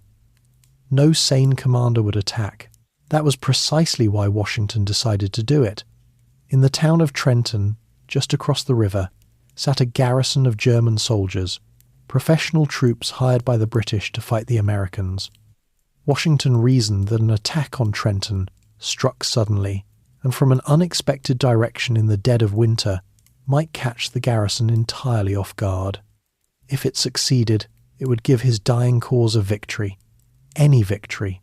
Something to show the world and his own dwindling army that the war was not yet lost. He planned to cross the Delaware in secret on the night after Christmas, when he hoped the garrison would be relaxed and unwary, march on Trenton through the dark, and fall upon the enemy at dawn. The crossing itself was a fearful ordeal, and it nearly failed before it began. The night of the 25th of December, 1776, was bitterly cold, and the weather turned vicious as the army gathered at the riverbank. The Delaware was choked with great chunks of floating ice, grinding and churning in the current, and a storm of sleet and snow howled down on the men as they began to load themselves and their cannon into the boats. It was a desperate, dangerous business. Men and horses and heavy guns ferried across a freezing river in the dark amid drifting ice. The whole operation hours behind schedule and conducted in conditions that would have stopped most armies cold.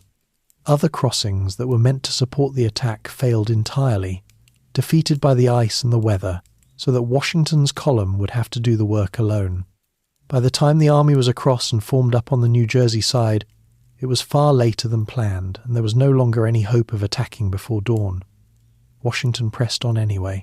There was no turning back now. The exhausted, frozen army marched through the storm toward Trenton in the grey light of early morning. The men struggling forward through the snow, some of them, it is said, leaving bloody footprints from feet wrapped in rags rather than shod in proper boots. They reached the town and fell upon the garrison in a sudden, furious assault. The German troops, taken completely by surprise, roused from their quarters into a chaos of musket fire and shouting and confusion, never had a chance to organise a proper defence. The battle was sharp and short. The garrison was overwhelmed, its commander mortally wounded, hundreds of its men killed, wounded, or captured. Washington's losses were tiny by comparison. In a single morning, the beaten and despairing rebel army had won a clean and stunning victory. The military value of Trenton, measured in men and ground, was modest, but its effect on the spirit of the cause was enormous, far out of proportion to its size. At the very moment when the revolution seemed to be expiring, when defeat had piled upon defeat and the army was melting away, Washington had struck back and won. The news flashed through the colonies and revived flagging hopes everywhere. It gave Washington's soldiers a reason to believe again, and crucially, it helped persuade many of them, their enlistments expiring, to stay with the army a little longer rather than going home. A victory, even a small one, changes everything when men have grown used to defeat. Washington was not content to stop there. Sensing that the initiative had shifted, he recrossed into New Jersey and struck again. The British, stung by the loss at Trenton, sent a strong force to trap and destroy his little army, and for a moment Washington was nearly caught, pinned against the river with a superior enemy bearing down on him. But on the night before the expected battle, he slipped away once more, leaving his campfires burning to deceive the enemy, while his army marched quietly around the British flank through the dark. At Princeton, the next morning, he fell upon and defeated another British force, then withdrew his army into the hills of New Jersey to safe winter quarters. In the space of about 10 days, Washington had transformed the entire complexion of the war. He had taken an army on the edge of dissolution and a cause on the edge of collapse, and through audacity and endurance had won 2 victories that breathed new life into both. The British, who had been confident in December that the rebellion was all but finished, were forced to pull back and reconsider. They abandoned much of New Jersey, conceding ground they had thought securely won. The colonists who had been making their peace with the crown took heart again. The story of the revolution had nearly ended in the snow of that terrible December, with a beaten army and a dying cause. Instead, against all probability, it had been rescued by a desperate gamble across an icy river. The war was far from over. Years of hard fighting lay ahead, with defeats yet to come that would rival the disasters of 1776. But the cause had survived its darkest hour, and as the armies settled into their winter quarters, the people of the colonies could believe once more that independence might actually be won. Before we follow the war into its next great turning, it is worth pausing to look at the world these people inhabited, the ordinary life that continued beneath the marching and the fighting, the texture of the society for which the war was being fought, life between the cannon fire. While armies marched and battles raged, the great majority of colonists went on living their ordinary lives, and to understand the revolution, it helps to understand the world those lives were lived in. This was a society sharply divided by rank and wealth, far more so than later American myths would like to remember, and a person's place in that hierarchy shaped nearly everything about how they lived, dressed, ate, and were treated. At the top stood the gentry, the wealthy elite, the great merchants of the northern cities, and the great planters of the southern colonies. These were the families of money and influence, the men who sat in the assemblies and led the Congress and commanded the army. A wealthy planter like Washington or a prosperous merchant lived in a fine brick or stone house with many rooms, furnished with imported goods, served by enslaved people or paid servants. The gentry dressed to display their status, the men in well-cut coats and waistcoats of fine fabric, in breeches and silk stockings and shoes with polished buckles, their hair often powdered or covered with a wig, for a powdered head was a mark of a gentleman who did not labour with his hands. The women of this class wore elaborate gowns of silk and fine cotton, layered over stays and petticoats, their dress a statement of wealth and refinement. These people ate well, dining on meat and fish and imported delicacies, drinking wine and Madeira and the contested tea, eating off proper china at tables set with silver. Below the gentry stood the broad, middling sort, and this was the heart of colonial society, far larger and more important than the elite above it. These were the independent farmers who owned their own land, the artisans and craftsmen of the towns, the shopkeepers and tradesmen and lesser professionals. A middling farmer worked his own fields, perhaps with the help of his family and a hired hand or two, and lived in a modest but comfortable wooden house. The men of this class dressed plainly and practically in coats and breeches of sturdy wool or linen, in clothing made to work in rather than to display. Many wore garments spun and woven at home, and during the boycotts of British goods, homespun cloth became a positive badge of patriotic virtue, a way of wearing one's politics. Their food was plain and hearty, built around the produce of their own land, bread and cornmeal, pork and salt fish, beans and vegetables from the garden, cider to drink. They ate to be nourished for labour, not to display refinement, and they ate seasonally, preserving and salting what they could against the winter. Below the middling sort came the labouring poor, those who owned no land and worked for others, the hired hands and servants, the labourers and sailors, the journeymen who worked at another man's trade for wages. Their lives were harder and more precarious, their clothing rougher and more worn, often handed down or patched, their food simpler still and sometimes scarce. Many of the poor began their working lives as indentured servants, having sold years of their labour in exchange for passage across the Atlantic, bound to a master until their term was served. They occupied the lower rungs of the free population, a step above the bottom but living always close to want. And, at the very bottom, outside the hierarchy of free society altogether, were the enslaved, the hundreds of thousands of people of African descent held in bondage throughout the colonies, most heavily in the South. They owned nothing, not even themselves. They laboured in the fields of the plantations and in the homes and workshops of their owners, dressed in the coarsest cloth provided by their masters, fed on the cheapest rations, their lives entirely subject to the will of those who claimed to own them. The grand talk of liberty that filled the air in these years was not lost on them, and the contradiction between the colonists' demands for freedom and their practice of slavery was glaring. Many enslaved people grasped the opportunity the war presented, and thousands fled to the British, who offered freedom to those who would abandon rebel masters and join the king's cause. The war over liberty was, for the enslaved, a complicated and dangerous chance to seize a liberty of their own. Beyond these ranks of class, daily life in the colonies moved to rhythms that would seem strange to us now. Light came from candles and the fire, and so the day largely followed the sun.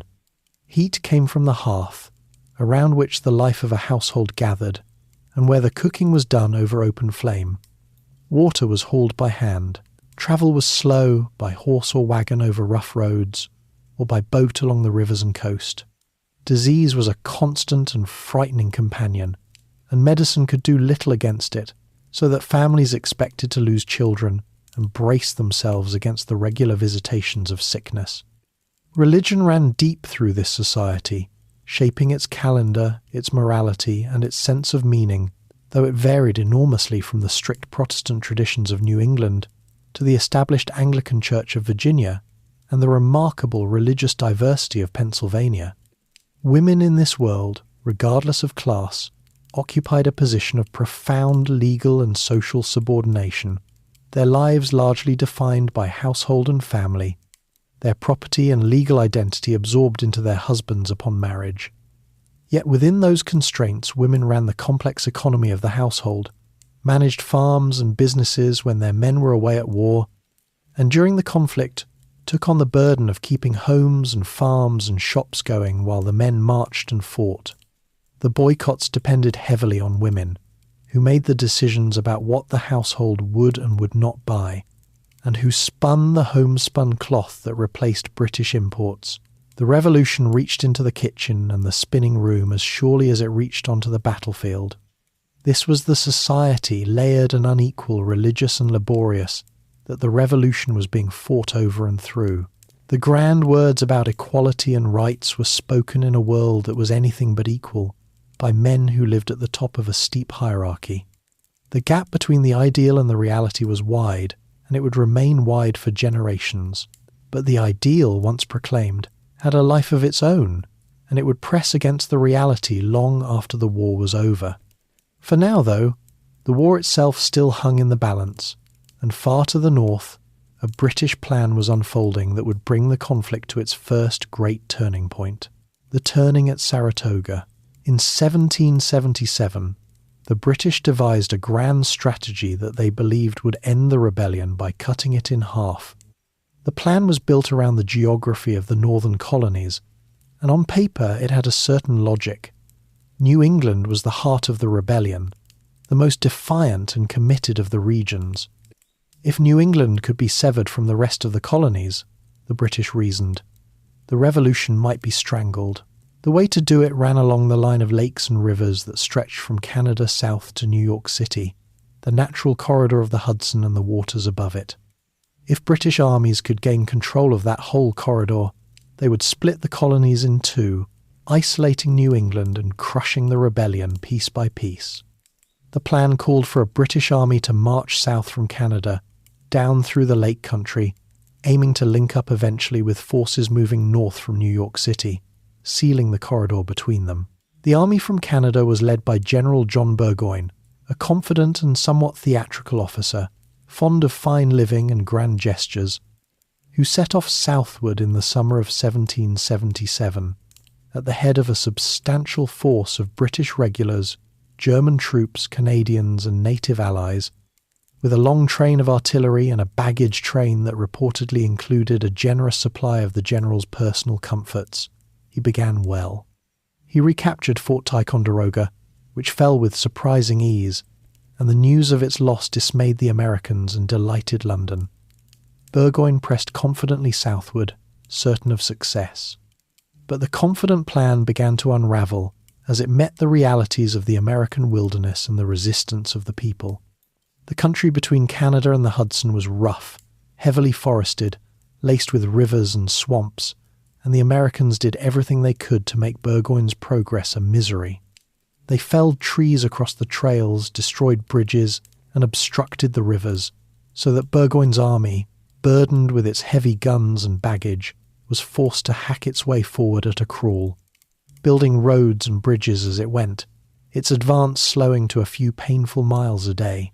The army's supply lines stretched back through hostile country, growing longer and more fragile with every mile, while the force it was supposed to meet coming up from New York, for reasons of British miscommunication and competing priorities, never came. Burgoyne marched on toward a meeting that would not take place, deeper and deeper into a country that was closing around him. The local population, far from welcoming the British as liberators, rose against them. As Burgoyne's army advanced, and as word spread of violence committed by his native allies, including the killing of settlers, the militia of New England and New York turned out in growing numbers, swelling the American forces gathering to oppose him. A detachment Burgoyne sent off to gather supplies and horses was ambushed and destroyed by American militia, a sharp blow that cost him hundreds of men he could not replace, and warned him that the countryside was rising. His army grew weaker and more isolated with each passing week, its supplies dwindling, its line of retreat lengthening, the American forces in front of and around it growing stronger by the day. The bold thrust to split the colonies was turning into a trap, and Burgoyne was marching into the jaws of it. The American army that gathered to stop Burgoyne was commanded by General Horatio Gates, but its fighting was driven in large part by the energy and aggression of other officers, and by the sheer weight of militia that had assembled. Among those who distinguished themselves in the hard fighting was a brilliant and reckless field commander named Benedict Arnold, whose name would later become a byword for treason, but who, in these battles, fought with conspicuous courage and skill. The two armies clashed in a series of fierce engagements in the autumn of 1777 near a place called Saratoga on the Hudson.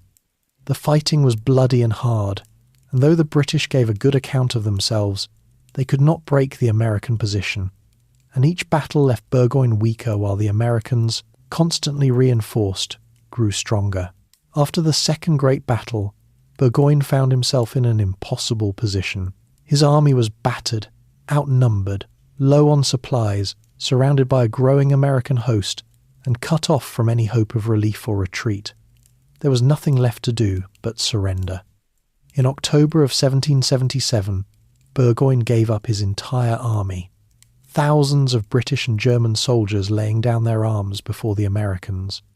It was the greatest American victory of the war so far, the capture of an entire British army in the field, and its consequences reached far beyond the battlefield, all the way across the Atlantic. For the surrender at Saratoga did something the Americans needed even more than the soldiers and guns it yielded. It convinced France.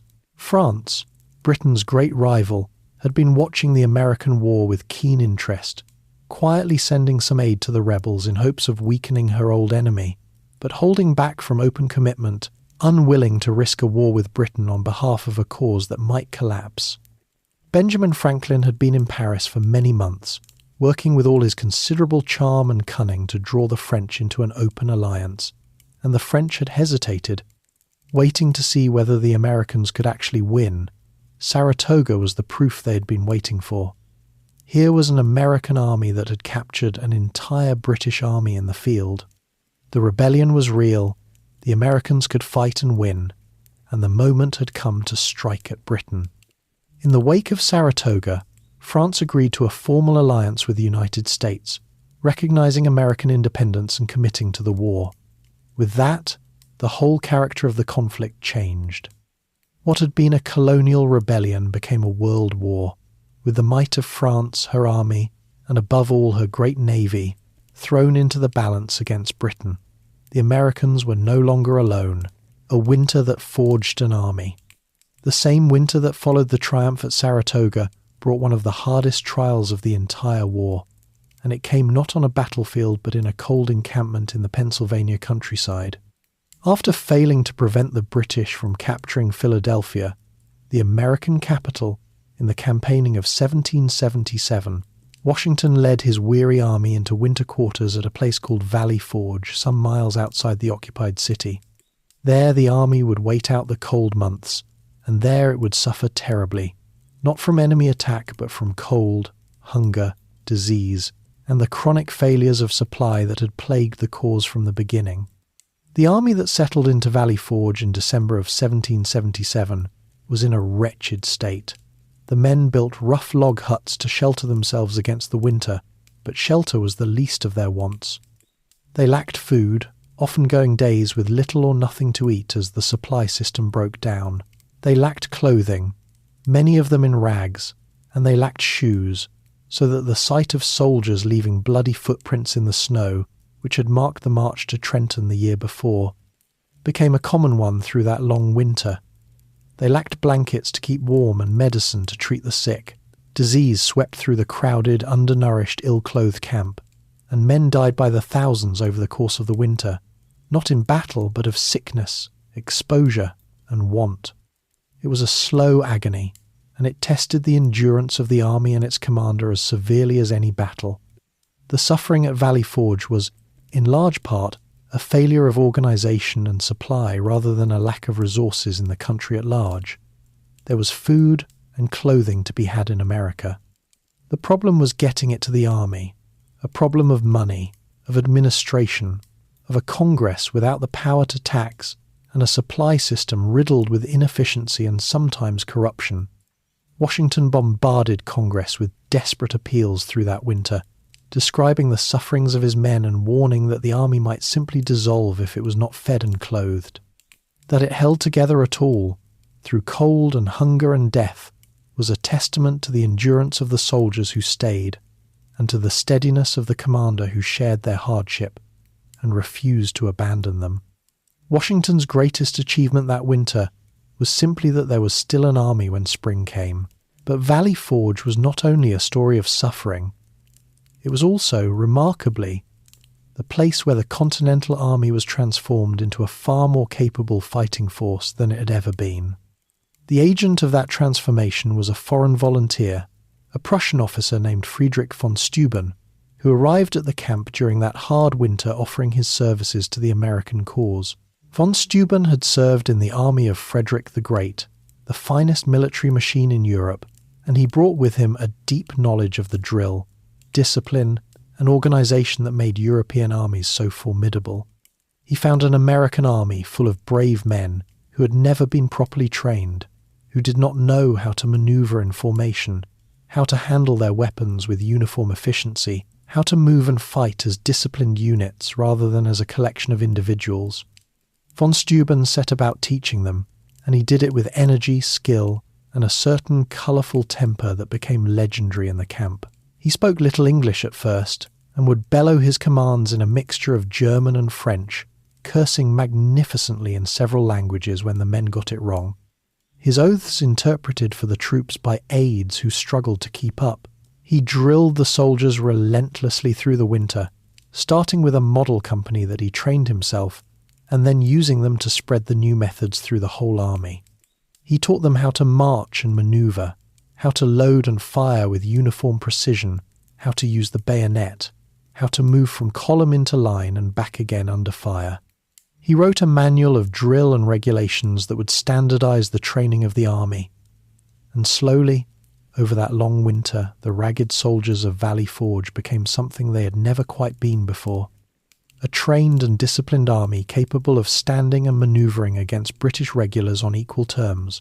The difference von Steuben made would show itself when the army marched out of Valley Forge in the spring. When the British evacuated Philadelphia and moved back toward New York, Washington pursued them, and the two armies clashed at Monmouth in New Jersey in the summer of 1778. There, in a long and brutal battle fought in fearful heat, the Continental Army demonstrated how far it had come. The American troops stood their ground against the British regulars, manoeuvred with a new steadiness, and held the field. The battle was not a decisive victory, but it proved that the army forged in the misery of Valley Forge could fight the British on something approaching even terms in open battle. The suffering of that winter had not been in vain. Out of cold and hunger and death had come a real army, and with the French alliance now adding its weight to the cause, the Americans had reason to believe that the long war might at last be turning in their favour. The strategic picture had shifted as well. With France in the war, Britain now faced a global conflict, forced to defend her possessions and interests around the world, no longer able to concentrate her whole strength on subduing the American colonies. The entry of France would later be joined by Spain and the Dutch, drawing still more of Britain's strength away. The British, unable to crush the rebellion in the north where Washington's reinvigorated army stood in their way, and facing a wider war on many fronts, began to look elsewhere for a path to victory. They turned their gaze to the south, to the colonies where they believed loyalist sentiment ran strongest, and where they hoped to find the support and the success that had eluded them in the north. The war was about to enter a new and especially brutal phase, fought across the southern colonies in a campaign of marches, sieges, and savage partisan struggle. The war moves south. Frustrated in the north, where Washington's army blocked the path to a decisive victory, the British turned in the later years of the war toward a new strategy centered on the southern colonies. The reasoning behind it was hopeful and, as it turned out, badly mistaken. The British believed that the South was full of loyalists, colonists still faithful to the Crown, who would rally to the King's standard if only a British army arrived to protect and encourage them. The plan was to use British regulars to seize key southern points and then to raise and arm the loyalist population, reconquering the South colony by colony, rolling up the rebellion from the bottom upward. It was a strategy that depended on the loyalists being as numerous, as committed, and as willing to fight as the British imagined, and that assumption would prove to be the fatal flaw at the heart of the whole southern campaign. At first, the strategy seemed to work brilliantly. The British captured Savannah in Georgia, and then, in 1780, they struck at Charleston, the great port and the most important city of the southern colonies. The campaign against Charleston ended in a disaster for the Americans, as a substantial American army was trapped in the city and forced to surrender. Thousands of soldiers and a great quantity of arms and supplies lost at a stroke. It was one of the worst American defeats of the entire war, comparable to the catastrophes around New York 4 years earlier. With Charleston taken and a major American army eliminated, the British seemed poised to overrun the South, and they pressed inland to complete the conquest. But the deeper they pushed into the southern interior, the more the British strategy began to come apart, and it came apart for reasons that revealed the true nature of the war in the South. The expected Loyalist uprising never materialized on the scale the British had counted on. There were Loyalists, certainly, many of them, and the South was bitterly and violently divided. But there were also fierce patriots, and the British presence, far from pacifying the country, ignited a savage civil war between neighbours.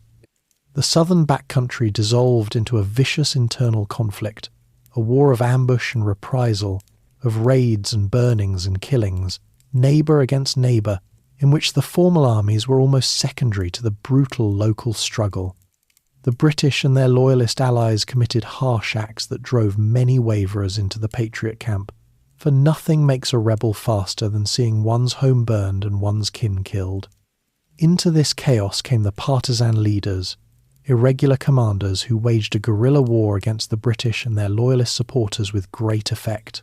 Men like Francis Marion, who came to be called the Swamp Fox, led small bands of fighters who struck suddenly at British supply lines and detachments, and then vanished into the swamps and forests where the regulars could not follow. These partisans never won great battles, but they made the British hold on the southern interior precarious and exhausting, harassing them constantly, cutting their supplies, and preventing them from ever truly controlling the country they had supposedly conquered. The British could win the set-piece battles and take the towns, but they could not hold the countryside, and a conquest that cannot be held is no conquest at all. The Continental forces in the south, after the disaster at Charleston, were rebuilt under a new commander, Nathaniel Greene, who proved to be one of the ablest American generals of the war. Greene understood that he could not defeat the British in a straight contest of strength, so he fought a different kind of war, one of maneuver and attrition, designed not to win battles outright but to wear the enemy down. He divided his forces, drew the British into long and exhausting pursuits across the difficult southern country, and fought engagements in which, even when he was driven from the field, he inflicted losses the British could not afford. Greene is supposed to have described his method by saying that he fought, got beaten, rose, and fought again, and that captures the essence of his campaign perfectly. He lost battles but won the campaign, bleeding the British army white with every encounter, so that even their victories left them weaker. The British commander in the south, General Charles Cornwallis, found himself caught in exactly the trap Greene was setting. His victories cost him men and strength he could not replace. His supply lines were harassed without rest by the partisans. The loyalist support he had counted on never proved sufficient, and the country refused to be pacified. He marched and fought and won and grew weaker, chasing an enemy who would not be pinned down and who grew stronger even as Cornwallis grew weaker. Worn down by the long and inconclusive campaign in the Carolinas, frustrated by his inability to bring the war to a decisive end, Cornwallis made a fateful decision. He would march his army north, into Virginia, where he hoped to find a better strategic situation and perhaps a decisive result. He moved his army to a place on the Virginia coast, a small tobacco port on a peninsula where he could be supplied and supported by the British Navy and from which he could conduct operations into the surrounding country. The place was called Yorktown. In choosing it, Cornwallis placed his army in a position that would prove to be a trap, and the Americans and their French allies were about to spring it, trapped at Yorktown. The opportunity that presented itself at Yorktown in the late summer of 1781 was the kind that comes once in a war, and Washington, who had waited years for exactly such a chance, seized it with a speed and decisiveness that surprised everyone, including the enemy. Cornwallis had established his army at Yorktown on a narrow peninsula in Virginia, relying on the British Navy to keep him supplied, and if necessary to evacuate or reinforce him by sea. The whole position depended on British control of the water. As long as the British fleet ruled the Chesapeake, Cornwallis was secure, able to be supplied and supported and, in the last resort, taken off by ship. But if that control of the sea were lost even briefly, the army at Yorktown would be cut off, trapped on its peninsula with no way out, and that is precisely the situation the Americans and French now worked to create. The key to Yorktown lay in the combination of land and sea power that the French alliance made possible, and in a feat of coordination across vast distances that came together with almost miraculous precision. A large French fleet under Admiral de Grasse was operating in the waters off America, and word reached Washington that the fleet could come to the Chesapeake for a limited time. At the same time, a French army under the Count de Rochambeau had joined Washington's forces near New York. Washington saw the possibility in an instant. If the French fleet could gain control of the Chesapeake and cut Cornwallis off from the sea, and if the combined American and French armies could march south quickly enough to trap him against the coast, Cornwallis and his entire army might be caught and destroyed. The execution of this plan required everything to come together across hundreds of miles, by land and sea, with timing that left almost no margin for error. Washington and Rochambeau marched their combined armies south from the New York area with remarkable speed and secrecy, deceiving the British commander in New York into thinking they meant to attack him there, so that he did not move to interfere or to reinforce Cornwallis until it was too late. The march covered a great distance in a short time, the Allied armies hurrying south toward Virginia and the trap they were setting. Meanwhile, the French fleet sailed for the Chesapeake, and when a British fleet arrived to challenge it and to relieve Cornwallis, the two fleets fought a battle in the waters off the Virginia Capes. The French held the field, or rather the sea, and the British fleet, unable to break through, withdrew. With that, the door slammed shut. Cornwallis was cut off from the sea. The British Navy could no longer supply him, reinforce him, or take him off. He was trapped. The combined American and French armies converged on Yorktown and laid siege to it, and the siege that followed was a methodical, professional, and overwhelming operation, conducted according to the formal art of besieging a fortified position. The Allies dug their lines of trenches, working closer and closer to the British defences, and brought up their heavy artillery, including the powerful French siege guns, and began a relentless bombardment of the British position. Day and night the Allied guns pounded Yorktown, the bombardment growing heavier as the siege lines crept nearer, the British defences being battered to pieces, and the trapped army suffering steadily under the unceasing fire. The Allies stormed key British strongpoints in night assaults, tightening the ring, bringing their guns ever closer, until the British position became untenable. There was no relief coming, no fleet to take them off, no army marching to break the siege. Cornwallis was running out of men, out of supplies, out of options, and out of hope. Cornwallis made a desperate attempt to escape, trying to ferry his army across the river by night to break out, but a sudden storm scattered the boats and foiled the attempt, and the trapped army was thrown back into its battered lines. With his defences crumbling under the bombardment, his men exhausted and dying, no prospect of relief, and no way out, Cornwallis recognised that his situation was hopeless. To continue would be to sacrifice his army to no purpose. In October of 1781, he asked for terms, and then he surrendered his entire army to the combined American and French forces. Thousands of British and German soldiers marched out to lay down their arms before the victorious Allies, the British army handing over its weapons as the long lines of American and French troops looked on. By tradition, the British were said to have had their musicians play a tune as they marched out to surrender, a melody whose title spoke of a world turned upside down, which, true or not, captured the moment exactly, for a world had indeed been overturned that day. The surrender at Yorktown did not formally end the war, and there would be more skirmishing and negotiation before peace was settled, but everyone understood that something decisive had happened. The capture of a second entire British army, coming on top of years of inconclusive struggle, broke the will of the British government and the British public to continue the war. The cost had become too high, the prospect of victory too remote, the conflict too entangled with the wider war against France and her allies. When the news of Yorktown reached London, the Prime Minister is said to have received it as one receives a mortal blow, crying out that all was over. He was right. The British will to continue the fight in America collapsed. There would be no more great campaigns to subdue the colonies. The war that had begun on a village green in Massachusetts had been won, against all the odds, on a peninsula in Virginia, and the United States had made good, on the battlefield, the independence it had declared 5 years before.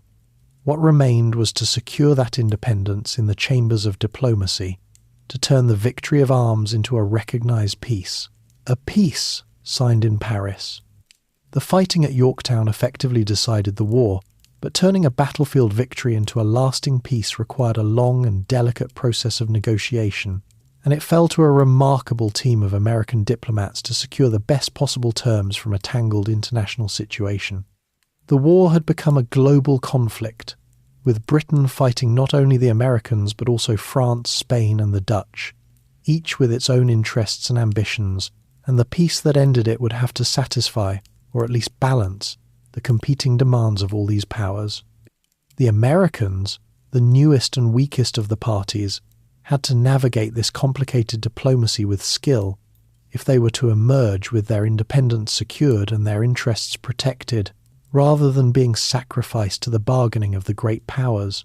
The American negotiators in Paris were an extraordinary group, led by the aged and famous Benjamin Franklin, whose charm, reputation, and shrewd understanding of European politics made him perhaps the most effective diplomat of his age, joined by John Adams, blunt, principled and tireless, and John Jay, sharp and suspicious, who together formed a team of complementary talents.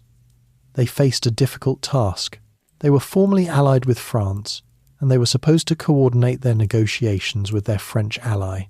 But the Americans came to suspect, with some reason, that French interests and American interests did not perfectly align, and that France, while glad to see Britain humbled, might not want the new United States to emerge too strong or too large, lest it become a power in its own right rather than a grateful client of France. The American negotiators made a bold and somewhat risky decision to negotiate directly with the British, pursuing American interests vigorously, even where this meant getting ahead of their French ally. The terms the Americans secured were remarkably favourable, far better than the new nation's military situation alone might have warranted, a tribute to the skill of the negotiators and to Britain's desire, now that the war was lost, to detach the Americans from France and perhaps lay the groundwork for future good relations and trade. In the treaty, signed in Paris in 1783, Britain recognised the independence of the United States, formally and completely, acknowledging the new nation's existence and its freedom. This was the great prize, the thing the whole war had been fought for, and it was now secured in writing by the very power that had spent 8 years trying to prevent it. The treaty did more than recognise independence. It granted the United States a vast territory, generous boundaries that extended the new nation westward all the way to the Mississippi River, giving the young country room to grow that would shape its entire future. This was an enormous concession, and it reflected both the strength of the American negotiating position and Britain's calculation that a larger, independent United States, friendly and trading with Britain, might serve British interests better than a small, weak one tied to France. The treaty also addressed fishing rights off the coasts of Canada, which mattered greatly to New England, and dealt with questions of debts and the treatment of loyalists, though these latter provisions would prove troublesome and imperfectly honoured in the years that followed. For the loyalists, those colonists who had remained faithful to the crown throughout the war, the peace brought no comfort and often great hardship. They had bet on the losing side, and now they paid for it. Many thousands of them, unable or unwilling to live in the new nation, became refugees, abandoning their homes and property and fleeing to Canada, to Britain, or to other parts of the empire, beginning their lives over in exile. The Revolution, for them, was not a glorious birth of liberty, but a catastrophe, the loss of country and property and place. It is worth remembering that the Revolution, like all revolutions, produced losers as well as winners, and that the new nation was born in part through the dispossession and exile of a substantial part of its own former population, people whose only crime, in many cases, was loyalty to the government under which they had been born.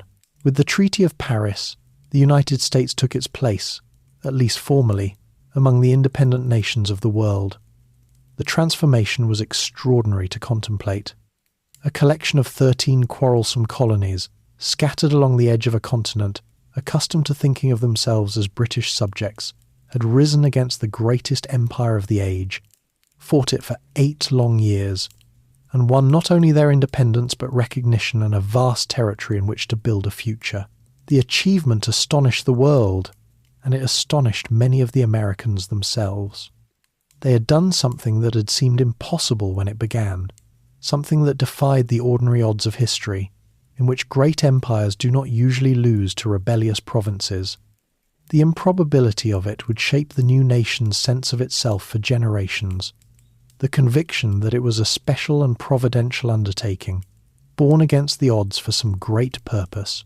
But independence, once won, raised a question as difficult in its way as the war itself, and the answer to it was far from clear.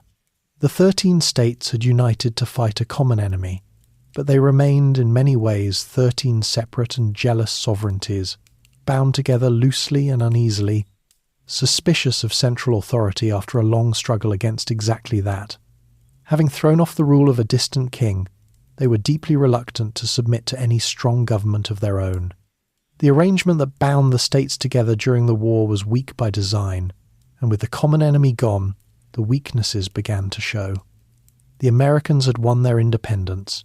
Now they faced the harder and less glorious task of building a nation that could survive, and the story of how they did it, and of all that was left unfinished, is the final chapter of our long journey tonight. What the Revolution left behind.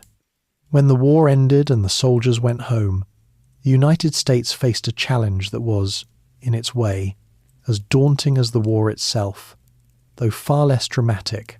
The 13 states had won their independence, but they had not yet become a nation in any settled sense. They were joined together under a loose arrangement, drafted during the war, that created only the feeblest of central governments, a Congress with little real power, no authority to tax, no ability to regulate trade among the states or with foreign nations, no executive to carry out its decisions, no national courts to settle disputes. This arrangement reflected the deep suspicion of central authority that the long struggle against a distant king had instilled. Having fought a war against a powerful government that taxed and ruled them from afar, the Americans were in no hurry to create a powerful government of their own. But the years after the war revealed the dangers of a government too weak to govern. The central authority could not pay its debts, could not raise revenue, could not compel the states to cooperate, could not present a united face to the world or command respect abroad. The states quarrelled among themselves over trade and boundaries and money. Economic troubles bred unrest, and in one alarming episode, debt-ridden farmers in Massachusetts rose in armed rebellion, frightening men of property across the country and dramatising the apparent inability of the feeble government to maintain order. To many of the leading men of the Revolution, it began to seem that the independence they had won was in danger of dissolving into disorder, that the nation they had created might fall apart from sheer weakness, and that the glorious experiment might end in failure, not at the hands of any foreign enemy, but through its own internal frailty. Out of this anxiety came one of the most consequential gatherings in human history. In the summer of 1787, delegates from the states met in Philadelphia, in the same city where independence had been declared 11 years before, ostensibly to revise the weak arrangement that bound the states together. Instead, behind closed doors and in great secrecy, they undertook something far more ambitious. They wrote an entirely new framework of government, the Constitution of the United States, creating a federal government far stronger than what had come before, with the power to tax, to regulate commerce, to raise armies, to conduct foreign relations, and to act directly upon the people rather than merely upon the states. They divided this government into branches designed to check and balance one another, a legislature, an executive, and a judiciary, each restraining the others, an ingenious mechanism intended to create a government strong enough to govern but structured so as to prevent any one part of it from gathering too much power and sliding into the tyranny they had just fought a war to escape. The making of the Constitution was an act of compromise as much as of vision, and some of the compromises were dark ones. The deepest and most shameful concerned slavery, which the framers, unable or unwilling to abolish it, instead accommodated and protected in the new framework, postponing a reckoning that would eventually come at the cost of a far bloodier war than the Revolution itself. The great contradiction that had been present from the very beginning, the nation conceived in a declaration that all men are created equal, yet built in part upon the bondage of hundreds of thousands of people, was carried forward into the Constitution, unresolved, a wound at the heart of the new republic that would fester for generations. The Revolution had proclaimed a magnificent ideal and had fallen far short of living up to it, and the gap between the promise and the reality would drive much of the nation's later history, as group after group laid claim to the promise of equality that the founders had proclaimed but not fulfilled.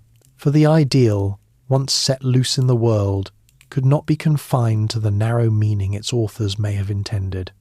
When Jefferson wrote that all men are created equal, he and the other founders were thinking, in practice, of a fairly narrow circle, free men of property and standing, much like themselves. But the words they used were universal, and universal words have a way of escaping the control of those who write them. In the decades and centuries that followed, people whom the founders had not meant to include, the enslaved, the poor, the women, the excluded of every kind, would seize upon those words and turn them into a demand, holding the nation to the full meaning of its own founding promise. The history of the United States since the Revolution can be read, in large part, as the long, halting, incomplete struggle to make the reality of the country match the ideal proclaimed at its birth. That struggle is not finished even now. The Revolution's influence reached far beyond the borders of the new nation. The example of a people throwing off monarchy and establishing a republic founded on the consent of the governed sent a tremor through the established order of the world. Within a few years, France would have its own revolution, far bloodier and more chaotic, drawing inspiration in part from the American example and the ideas unleashed in America of liberty, of equality, of government by consent, of the right of a people to determine their own fate would spread across the globe in the centuries to come, inspiring revolutions and reforms and the slow, uneven advance of self-government in nation after nation. The American Revolution was a local event, a quarrel between a group of colonies and their mother country over taxes and rights, but it became something far larger, a demonstration that the old order of kings and subjects was not eternal, that people could govern themselves, that a nation could be founded on an idea. And so we come to the end of our long journey, from a tense night on a Massachusetts green to the framing of a new government in Philadelphia, by way of massacre and tea, of declaration and defeat, of icy rivers and frozen camps, of Saratoga and Yorktown. What began as a dispute over a few pennies of tax became a war for independence, and what began as a war for independence became the founding of a nation built, however imperfectly, on the radical idea that governments exist to serve the governed and that all people are created equal. The men and women who lived through it were ordinary people caught up in extraordinary events, frightened and uncertain, often divided, rarely sure of what they were doing or where it would lead. They did not know they were making history. They were simply trying to navigate a crisis that had come upon them, and in doing so they built something that would outlast them all and reshape the world. The Revolution left behind a nation, a constitution, an ideal, and a contradiction, and it left behind a promise still waiting to be fully kept. Its story is not a simple tale of heroes and triumph, but something richer and more human, a tale of courage and cruelty, of vision and blindness, of soaring ideals and bitter compromises, of ordinary people who did something that astonished the world and left it changed. That is perhaps the truest thing that can be said of it, and a fitting thought to carry with you now into sleep. The night has grown deep, and our long story has reached its quiet close. Let the names and dates settle gently behind you now, the green at Lexington, the crossing of the river, the winter camp, the surrender at Yorktown, all of it drifting softly out of focus like a landscape seen from a slowing train. There is nothing more you need to hold on to tonight. If you are still awake, there is another journey waiting for you on the screen whenever you wish to take it. And if you enjoyed this one, you are warmly welcome to like and subscribe, or to leave a thought below in the comments. But for now, let all of that go. Let your breathing slow. Let your body grow heavy and still. Close your eyes and let yourself rest.